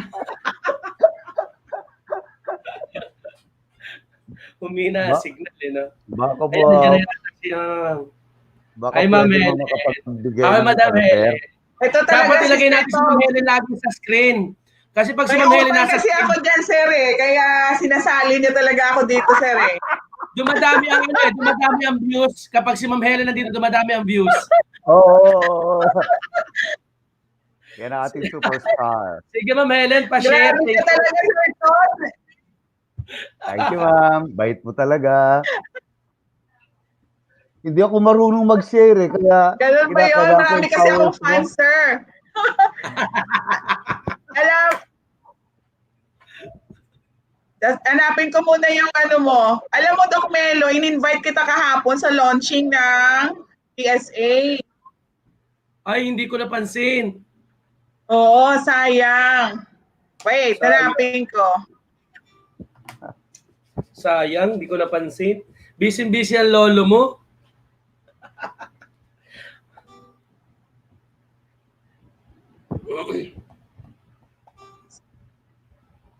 Sir Tor, saan mo si The role, ma'am, sa H. Helen Adulacion, the role of media. Ah, okay. The role of media on public policy. Wala. Huh? Wala. Oh, really? Ganon? Wala nga siya, sir. Oh. Bakit? Okay, sesend ko ulit sa helenadulacion@gmail.com. Yes, please. Baka nasa ano? Nasa spam. Oh, baka nasa spam. Ma'am, sent na ma'am. Kada hanapin ko sa spam. Huwag mo i-announce. Marami ang wala siya sa spam. Oh, ano ba yan? Okay.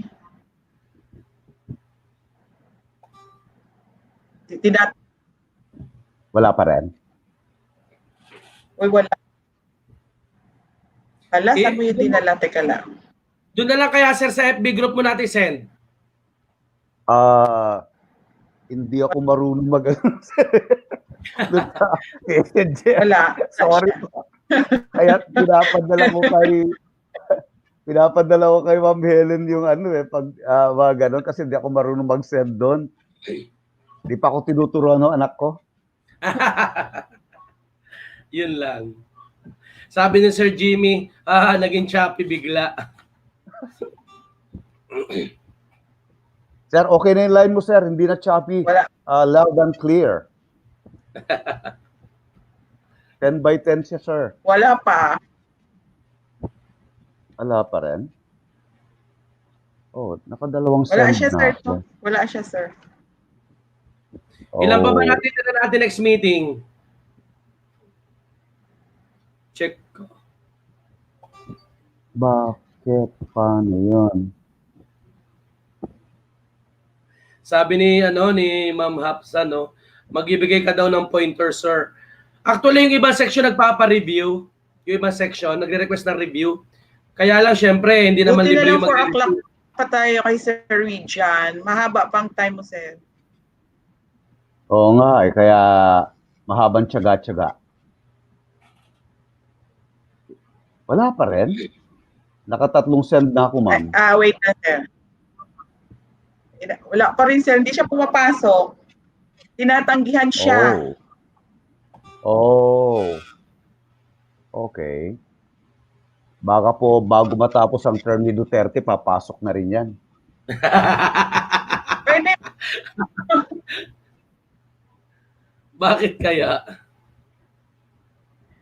Sir, pwede Pwede naman bang siguro yan, sir. May review. Baka pwede kami mag-review. Wala. Yung ibang section nagre-request na review pero sila nagbabayad sa reviewer. Ating na rin sa wakas. Okay. Parang naging choppy rin, O para Ito next na, meeting, sir. 4 na lang.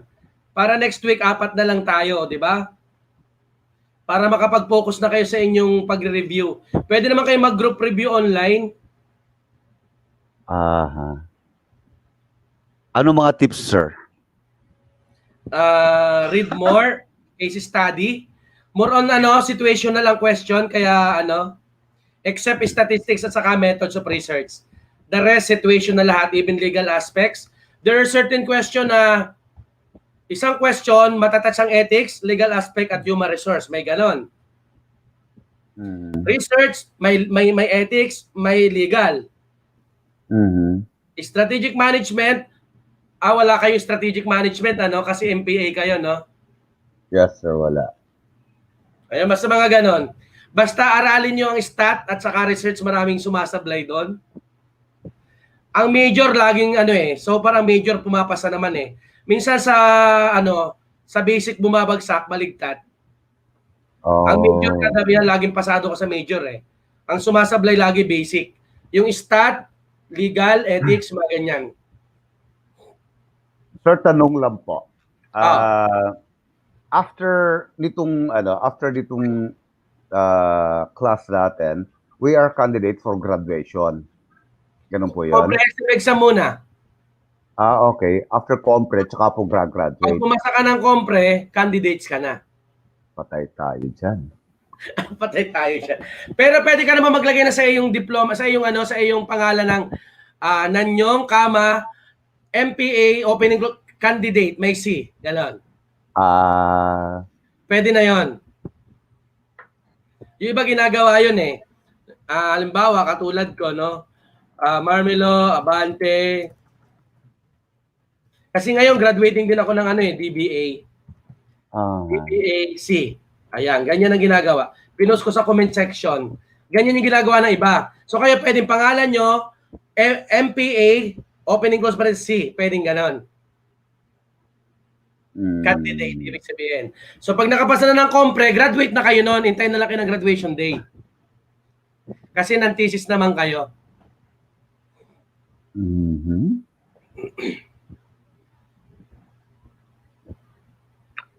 Sasamahan na lang ng maraming dasal, sir.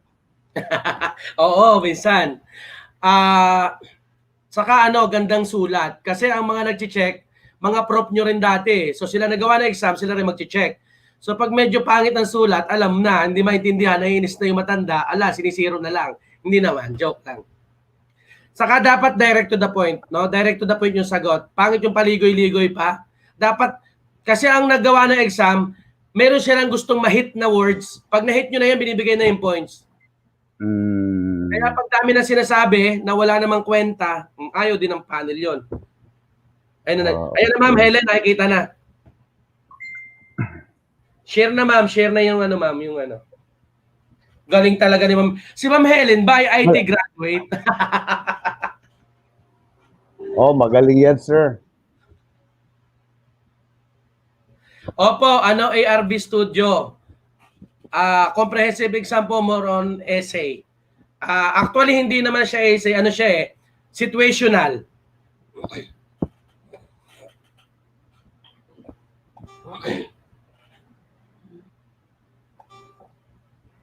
Okay.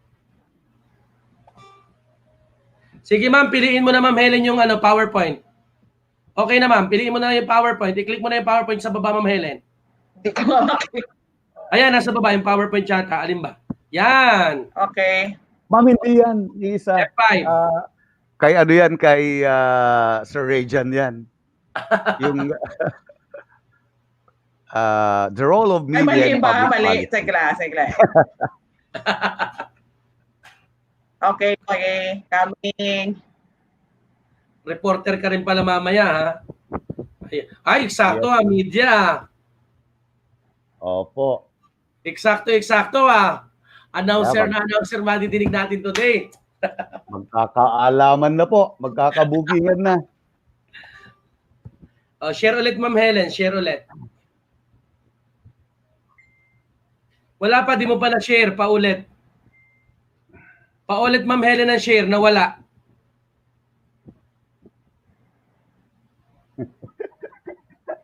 Hirapan tuloy si Ma'am Helen. Ayan. Okay, sige ma'am. Open na po yung PowerPoint, pa-open. Okay, F5. Okay. Slideshow. Ayun. Okay, sir. Okay. Go ahead, sir. Thank you po. Thank you very much, sir. Thank you very much, Ma'am Helen, the mother of perpetual health. Madam Helen, huwag kang lalabas. Mawawala yan, Ma'am Helen. Diyan ka lang sa StreamYard. Huwag kang bababa. O, nawala na.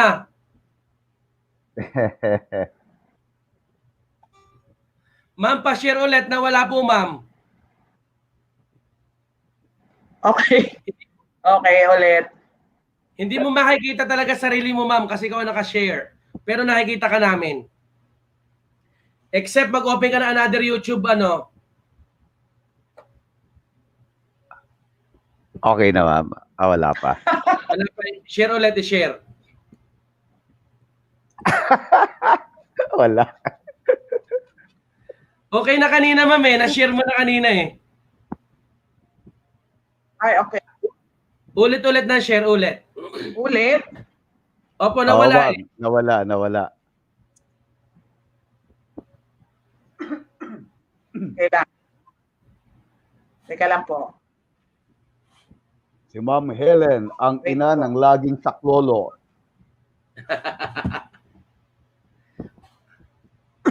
Ayan, pati si Ma'am Helen, nawala na.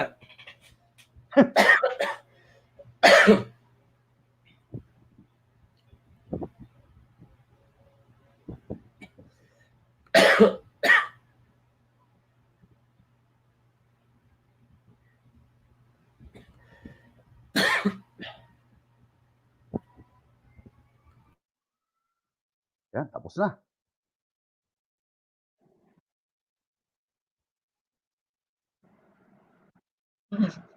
Malapit na, ma'am. Malapit na.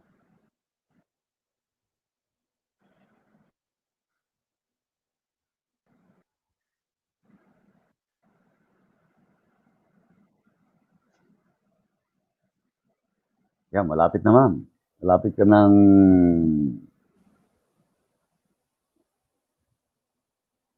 Ayun, finally. Okay na po. Okay na po. Okay. Okay, thank you, ma'am. We'll start po. Magandang Okay. hapon po. Magandang hapon, sir. Magandang Okay. hapon po, mga classmates. Thank you very much, Ma'am Helen, the mother of perpetual help. Ang ang pag-uusapan po natin ngayon ay ang papel ng media sa public policy, the role of media in public policy. Next slide, ma'am, please. Grabe, ang ganda naman ng boses. Nakakaingit. Thank you, sir. Ma'am, next slide, please. Yun lang. Next slide, please, ma'am. Anyway, the next slide is about Article 3 of the 1987 Constitution, which specifically deals with the Bill of Rights. Antay lang po natin lumabas yung slide. Bago po matapos ang araw, lalabas na rin po yung slide na yan. Pero pag dumating alas 10 ng gabi, wala pa, ayawan na, sir, ha?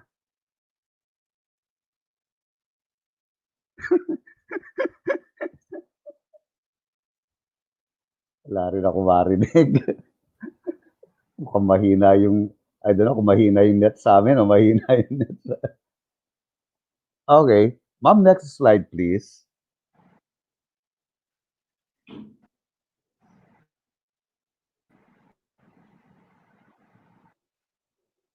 Ma'am, next slide, please.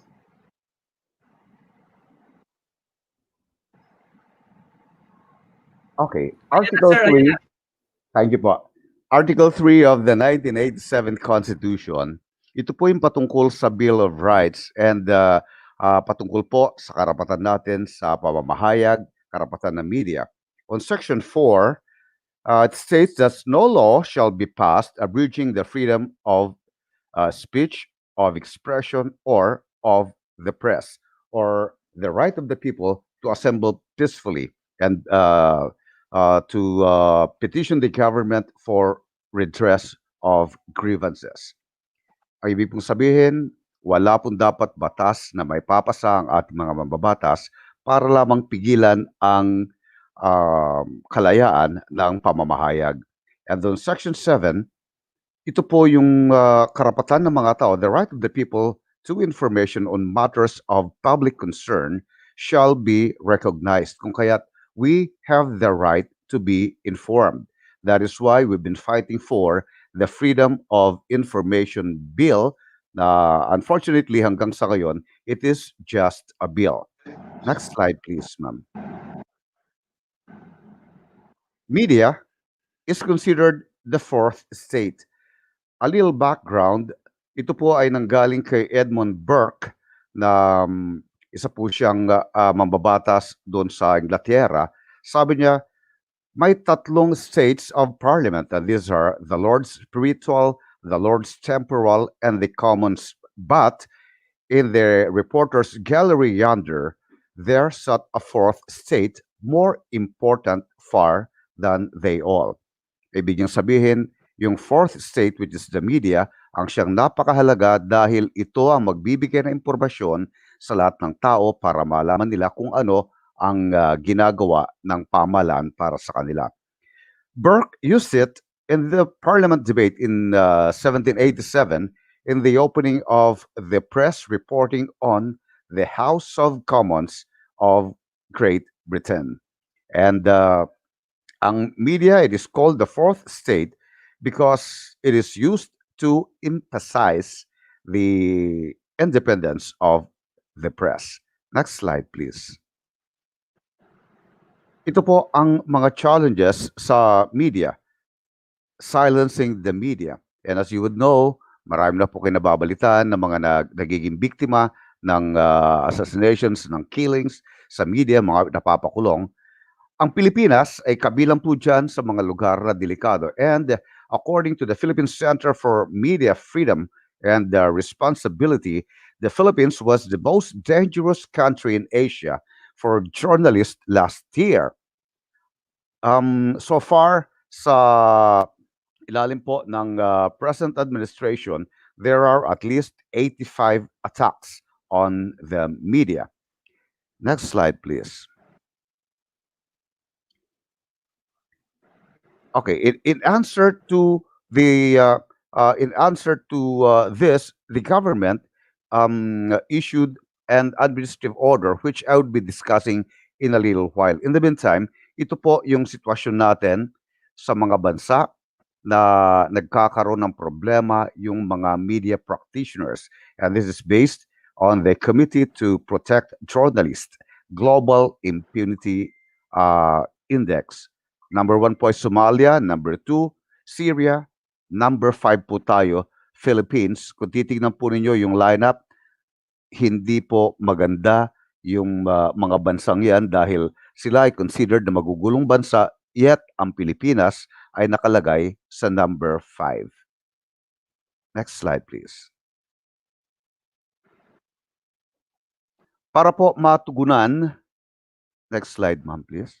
Para matugunan ng pamahalaan natin ang mga ginagawang pangapi at pagpaslang sa mga members ng media, on October 21, 2016, the President created an administrative order, and this is the PT Forms, or the Presidential Task Force on Media Security. The very purpose of this is to ensure a safe environment for media workers.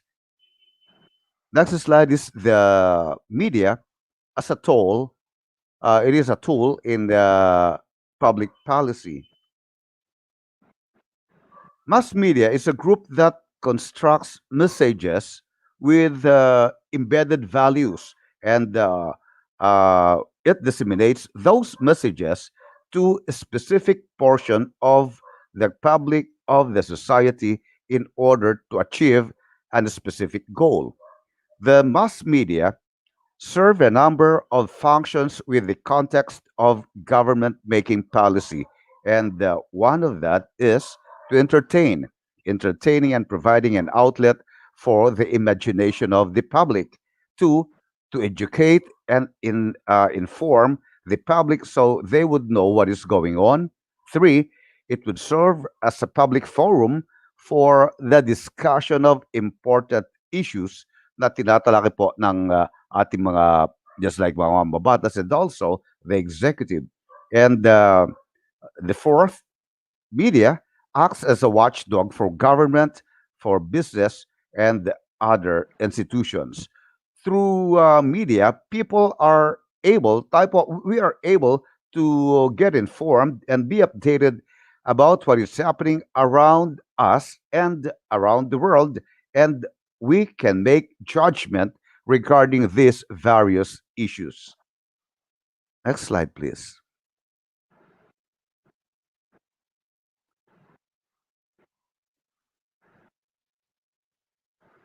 Mom, next slide, please.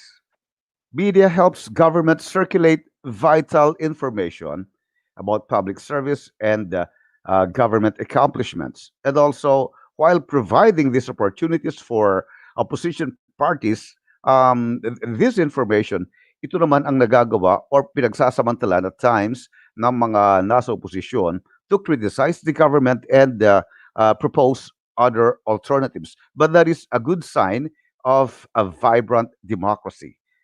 Government will also offer the press, they would often use the press to test public opinion by leaking proposals to a reporter who would be willing to have that scoop. Dahil sa mass media po, scoopan po yan. And that's why may makita po kayo na exclusive ng iba't ibang mga istasyon, ng iba't ibang mga impilan. That is the very purpose of this. Yun po yung scoop. And at times, ito po ay talagang ginagawa ng ilang mga opisyal ng pamahalaan para lamang matest kung ano maging reaksyon ng sambayanan. And in the performance of the duty of media, there are a lot of perils involved. Maliban po dun sa threat to safety, meron din yung threat dun po sa kanilang trabaho. And these are the perils in media. We have the disinformation and the misinformation. Ito po yung prevalent sa ngayon. That's why oftentimes you would hear na, oh, that is fake news. Oftentimes you would hear na, oh, mali naman yung impormasyon na yan, panlilin lang. Ito po yung ito po yung perils, ito po yung danger sa media. We would differentiate misinformation from that of disinformation. A misinformation is an information na given falsely. It is a wrong information, pero yung tao na magbibigay na information na to ay wala naman siya talagang intensyon to deceive or to mislead ang recipient ng information na yan. It's just that hindi niya alam gaano yung kabuuan ng impormasyon, pero isinishare niya. That is misinformation. On the other hand, ang disinformation, this is yung palagyang ginagawa ng nasa opposition, on this case, no, sa ating setup ngayon, yung tinatawag nilang dilawan, yun yung ginagawa nila. They would try to disinform the public by giving false, wrong information, and it is deliberately shared para nang sa ganon, ma-mislead ang public, and they would hate yung gumagawa ng mga policy na yan para ma-promote ang kanilang personal na agenda. Next slide, please. Also, we have the propaganda versus press release. Ito po ay kalimitang nangyayari, lalo na kung gumagawa ng public policy. Just like ang magandang halimbawa po rito, yung kanina yung binabanggit ni Sir Alvin about the ABS-CBN, no? The renewed franchise of ABS-CBN. Ang dami pong naglabasan po doon na misinformation, disinformation, and then propaganda and the press release. Ang propaganda, it is a one-way communication na the very purpose is yung sender, yung magpapalabas ng impormasyon na yan, siya ang makikinabang through manipulation.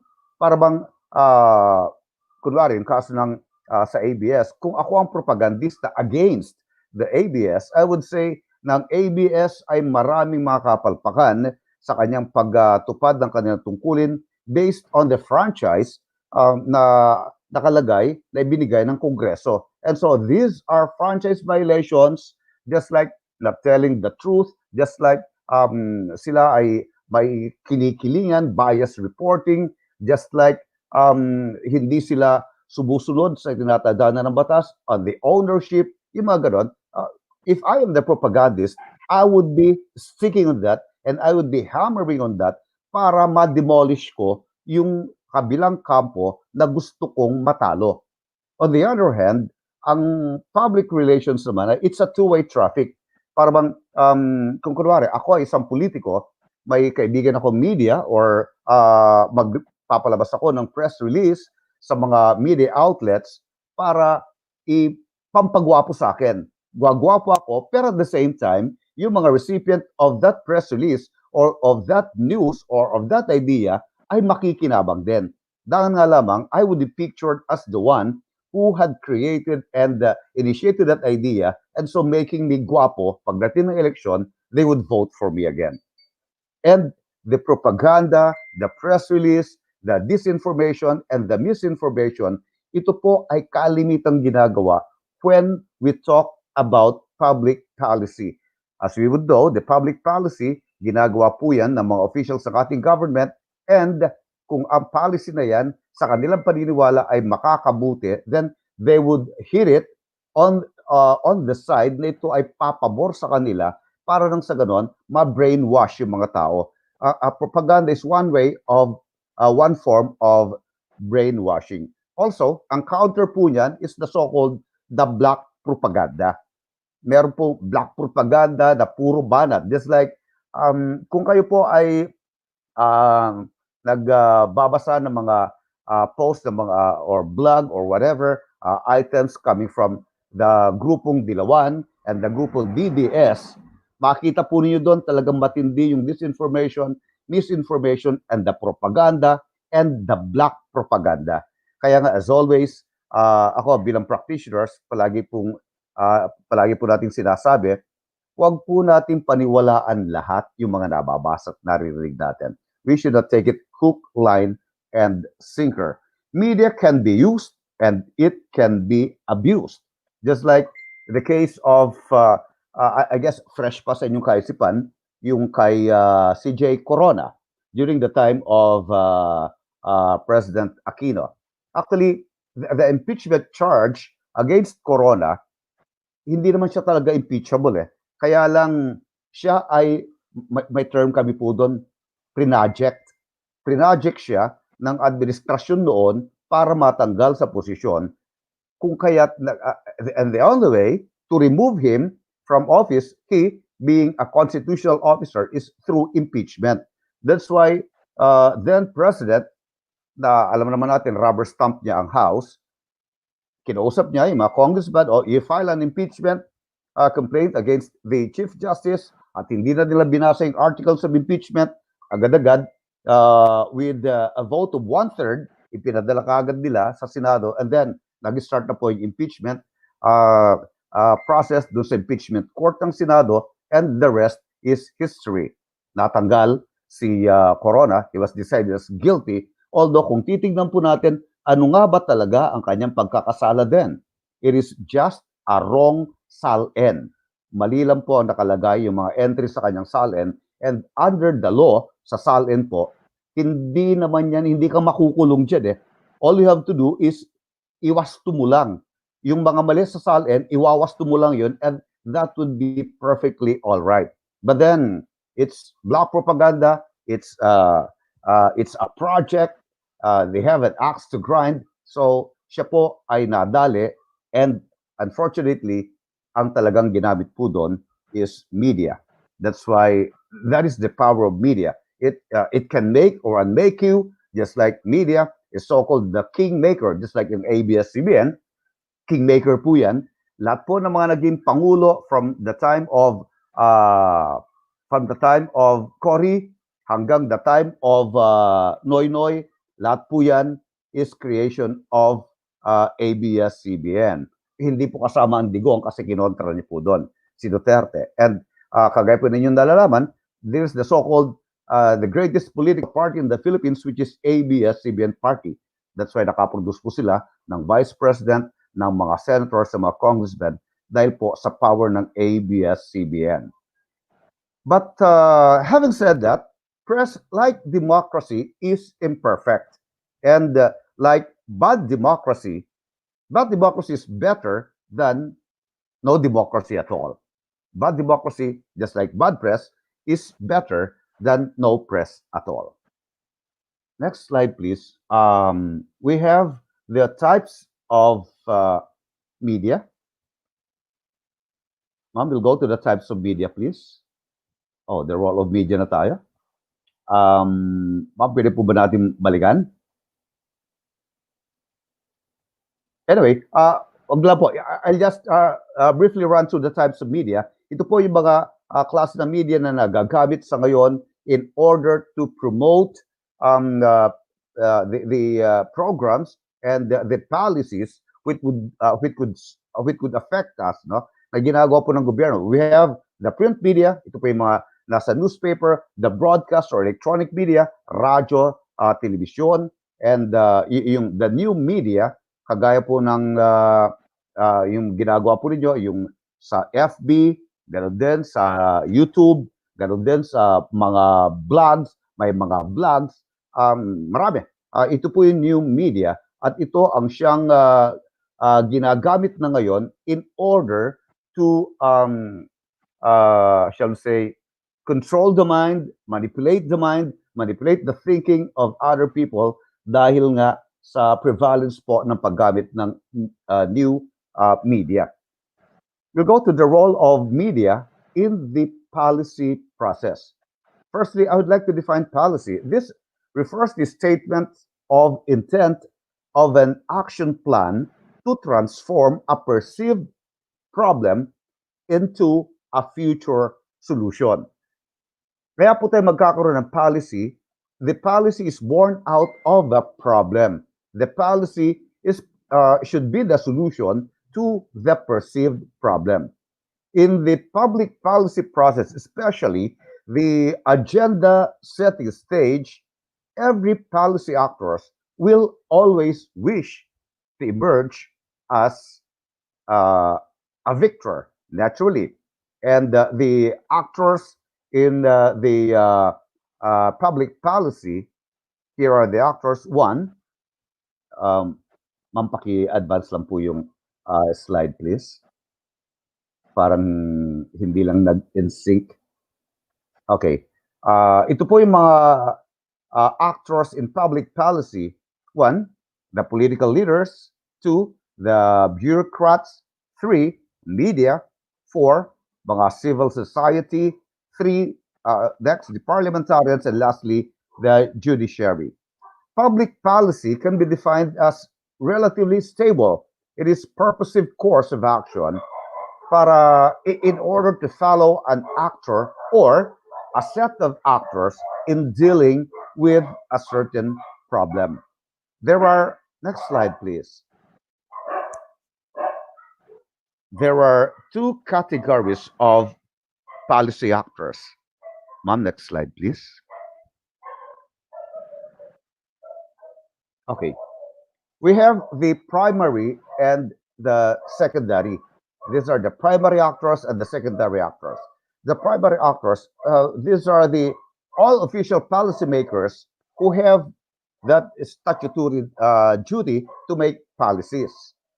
Kagaya po ng mga mambabatas natin, kagaya rin ng Pangulo, the executive branch.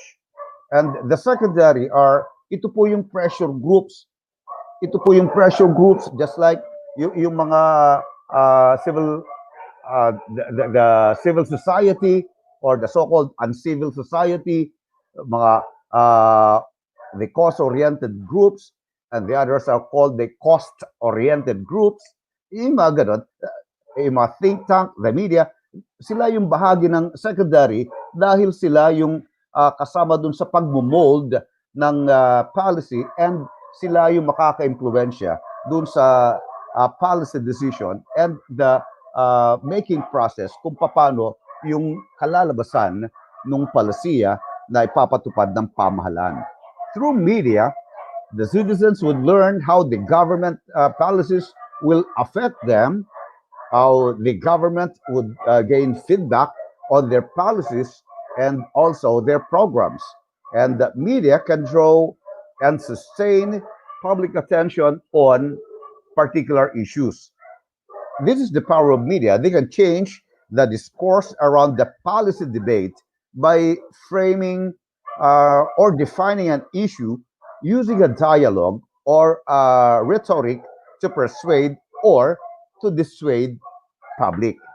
And now we'll go to the stages of the public policy process. The public policy process includes the following three stages. One, the policy making.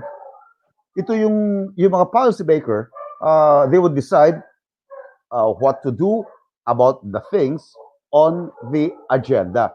The media's role on this stage is very important.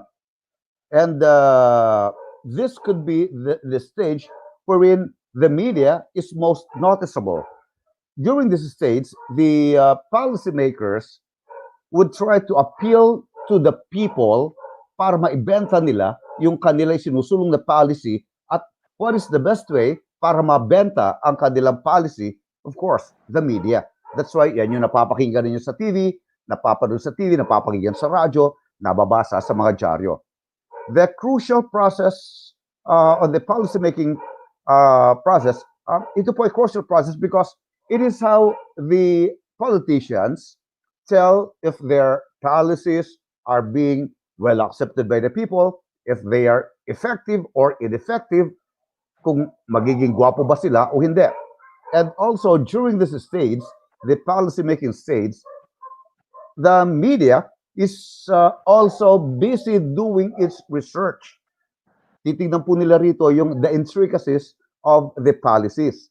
Yung policymaker, represent yung policy niya, ang trabaho ng media ngayon, hihimayin niya. Titignan niya, ano ba intricacies dito? Baka may hidden agenda. Yun po ang ini-expose ng media.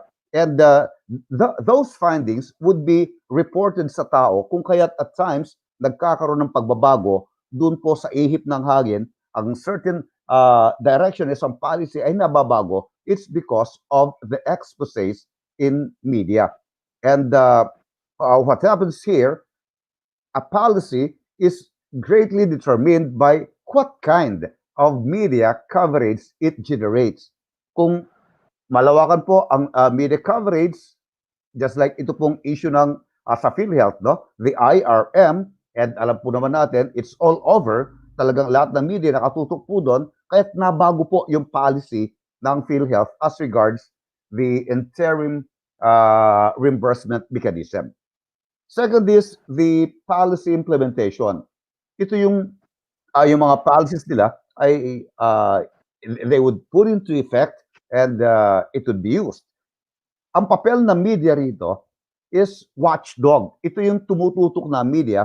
Ano nga ba ang kabutihan nito? Ini-implement na at binibigay yung awareness sa publiko.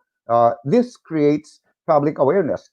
And so, oftentimes, dito na po naglalabasan yung mga investigative reports, nagkakaroon po ng pag-aaral, how the policy is working, how the policy affects those governed, how the policy affects the public, mabuti ba ito, hindi.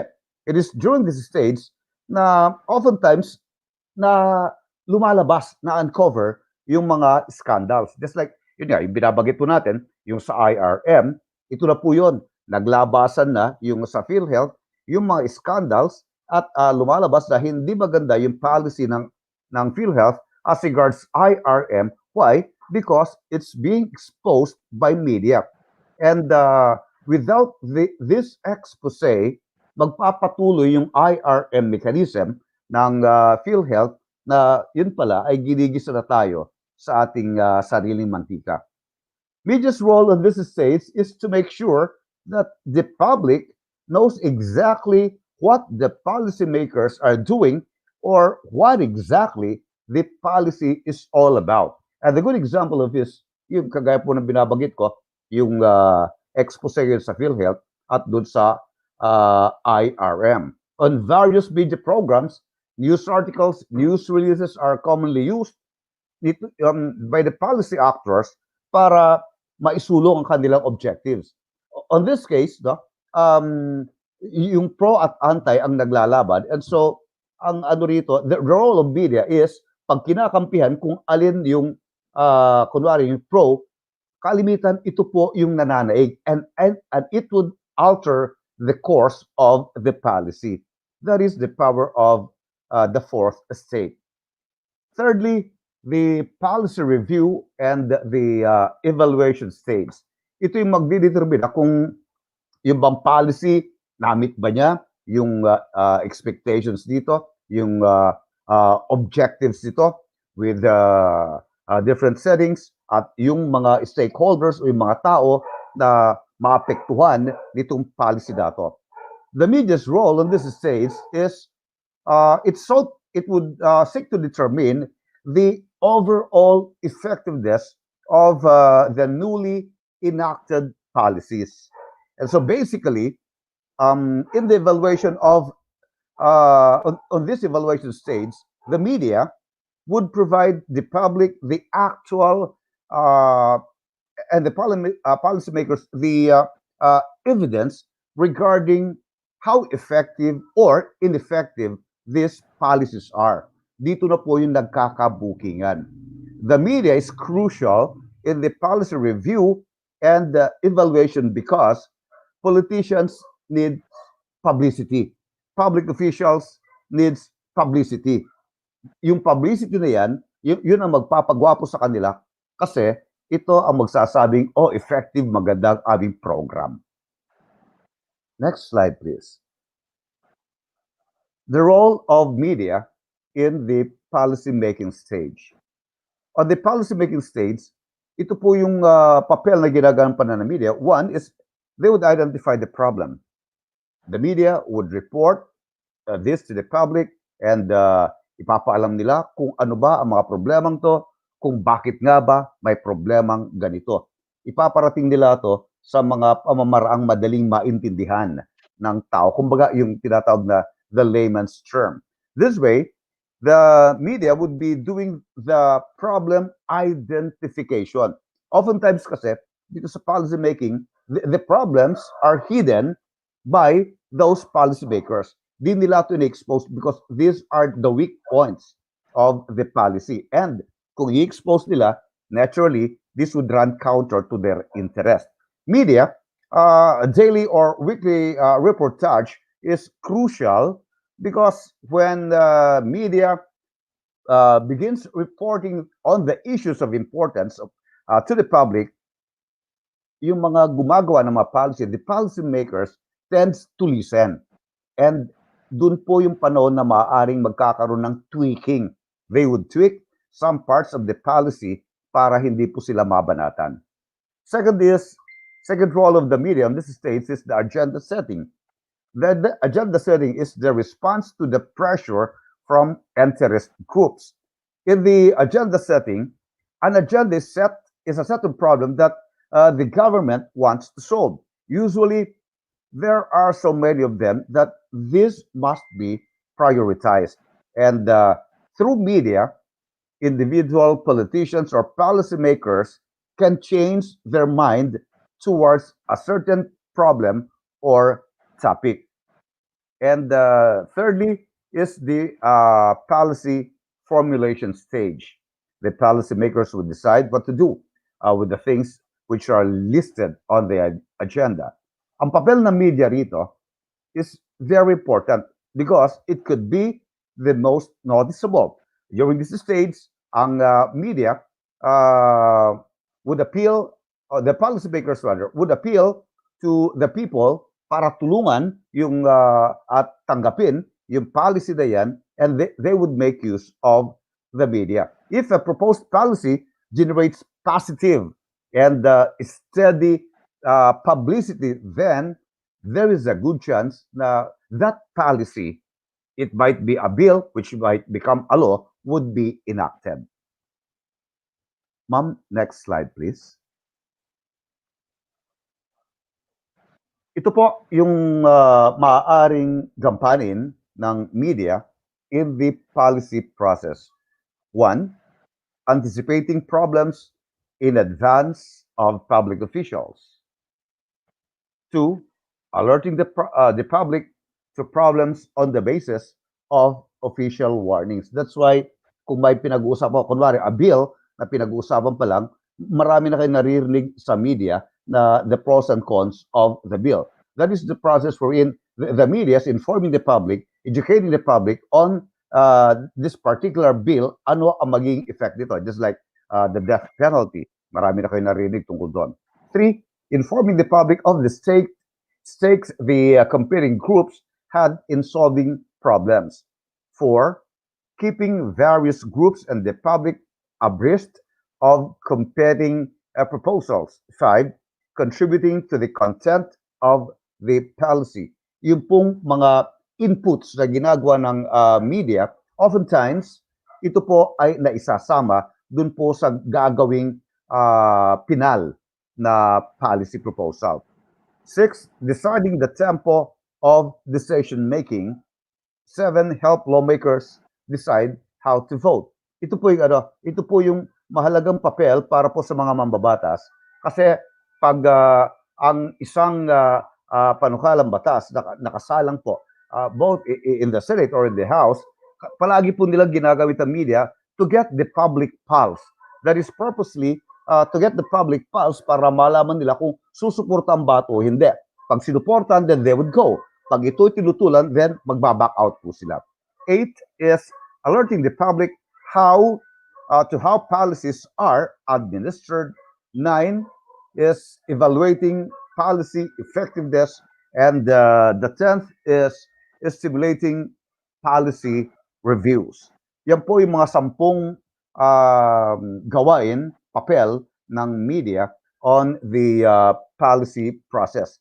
Conclusively, it is now obvious that mass media play an important role in policymaking. It is an undeniable fact. The role of media is key, not just at the beginning, but throughout the policy process, and also media can be not only as external player in policy process, but also a key player.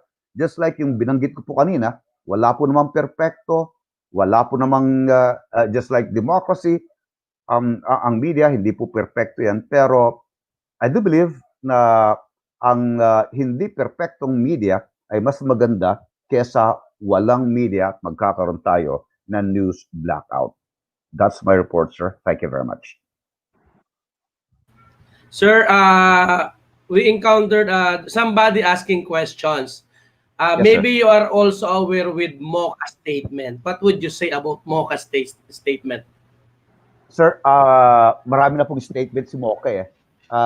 What particular statement of MOCA po? Kasi basic question is, what is your opinion about MOCA as government official, but she is and the lead of disseminating fake information to the public against those opposing the government? Okay. Ito po. Yun yung tanong eh. Sir, ito po. No? One, kagaya ng aking nabanggit kanina, huwag natin paniniwalaan. We should not take it hook, line, and sinker. Lahat ng nababasa natin at lahat ng naririnig natin. Because there are always, as always, there are interest groups out there to promote their own interest. Remember that MOCA is an official of the government purposely because of her closeness to the president. And having said that, siya ay duty-bound to protect the president. Actually, she would take a bullet for the president. Now, the question is, tama ba yung pinagsasabi niya? In its truest sense, oftentimes, it's off the mark. In its truest sense. It's off the mark. Naka-live tayo, sir. Naka-live. Yun po yung yun lang po masasabi ko. In its truest sense, it's, meron po siyang mga off the mark na others would say it's off tangent. Pero, well, that's her freedom. This is a free world. That's her opinion. She's entitled to it. Okay. So I think that's it. Thank you very much for the reporters for today. Congratulations to each and everyone. And thank you very much, Sir Nanyong. So next meeting, we just only 4 presenters. So therefore, once again, thank you very much and good afternoon to each and everyone. Alam ko, baka hindi pa kayo nag-lunch. It's time for you to take your lunch. Baka pag-lunch na rin ako dapat. Sige. Salamat po. Maraming salamat. Thank you. Thank you po. Thank you very much once again. So see you next meeting. same time, 1 p.m. So for the 7 presenters. Okay? So I think that the reporters give ano naman sa with their assigned topics, no? Give more informations with their different topics. So congratulations everyone and God bless.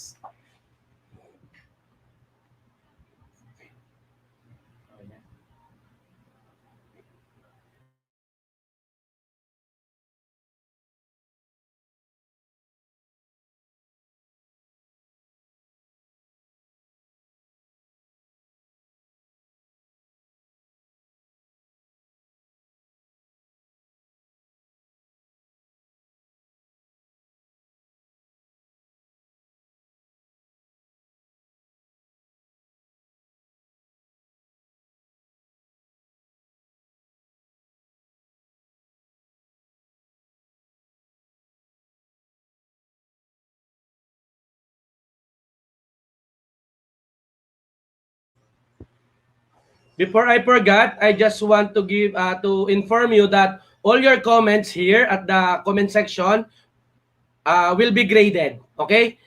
If you are within the StreamYard, I just give you your grades based on the private chat. But for those who are watching to our YouTube live, your comment must be graded based on your comments. Thank you very much and God bless again.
Thank you. Bye-bye. We're going to end this week.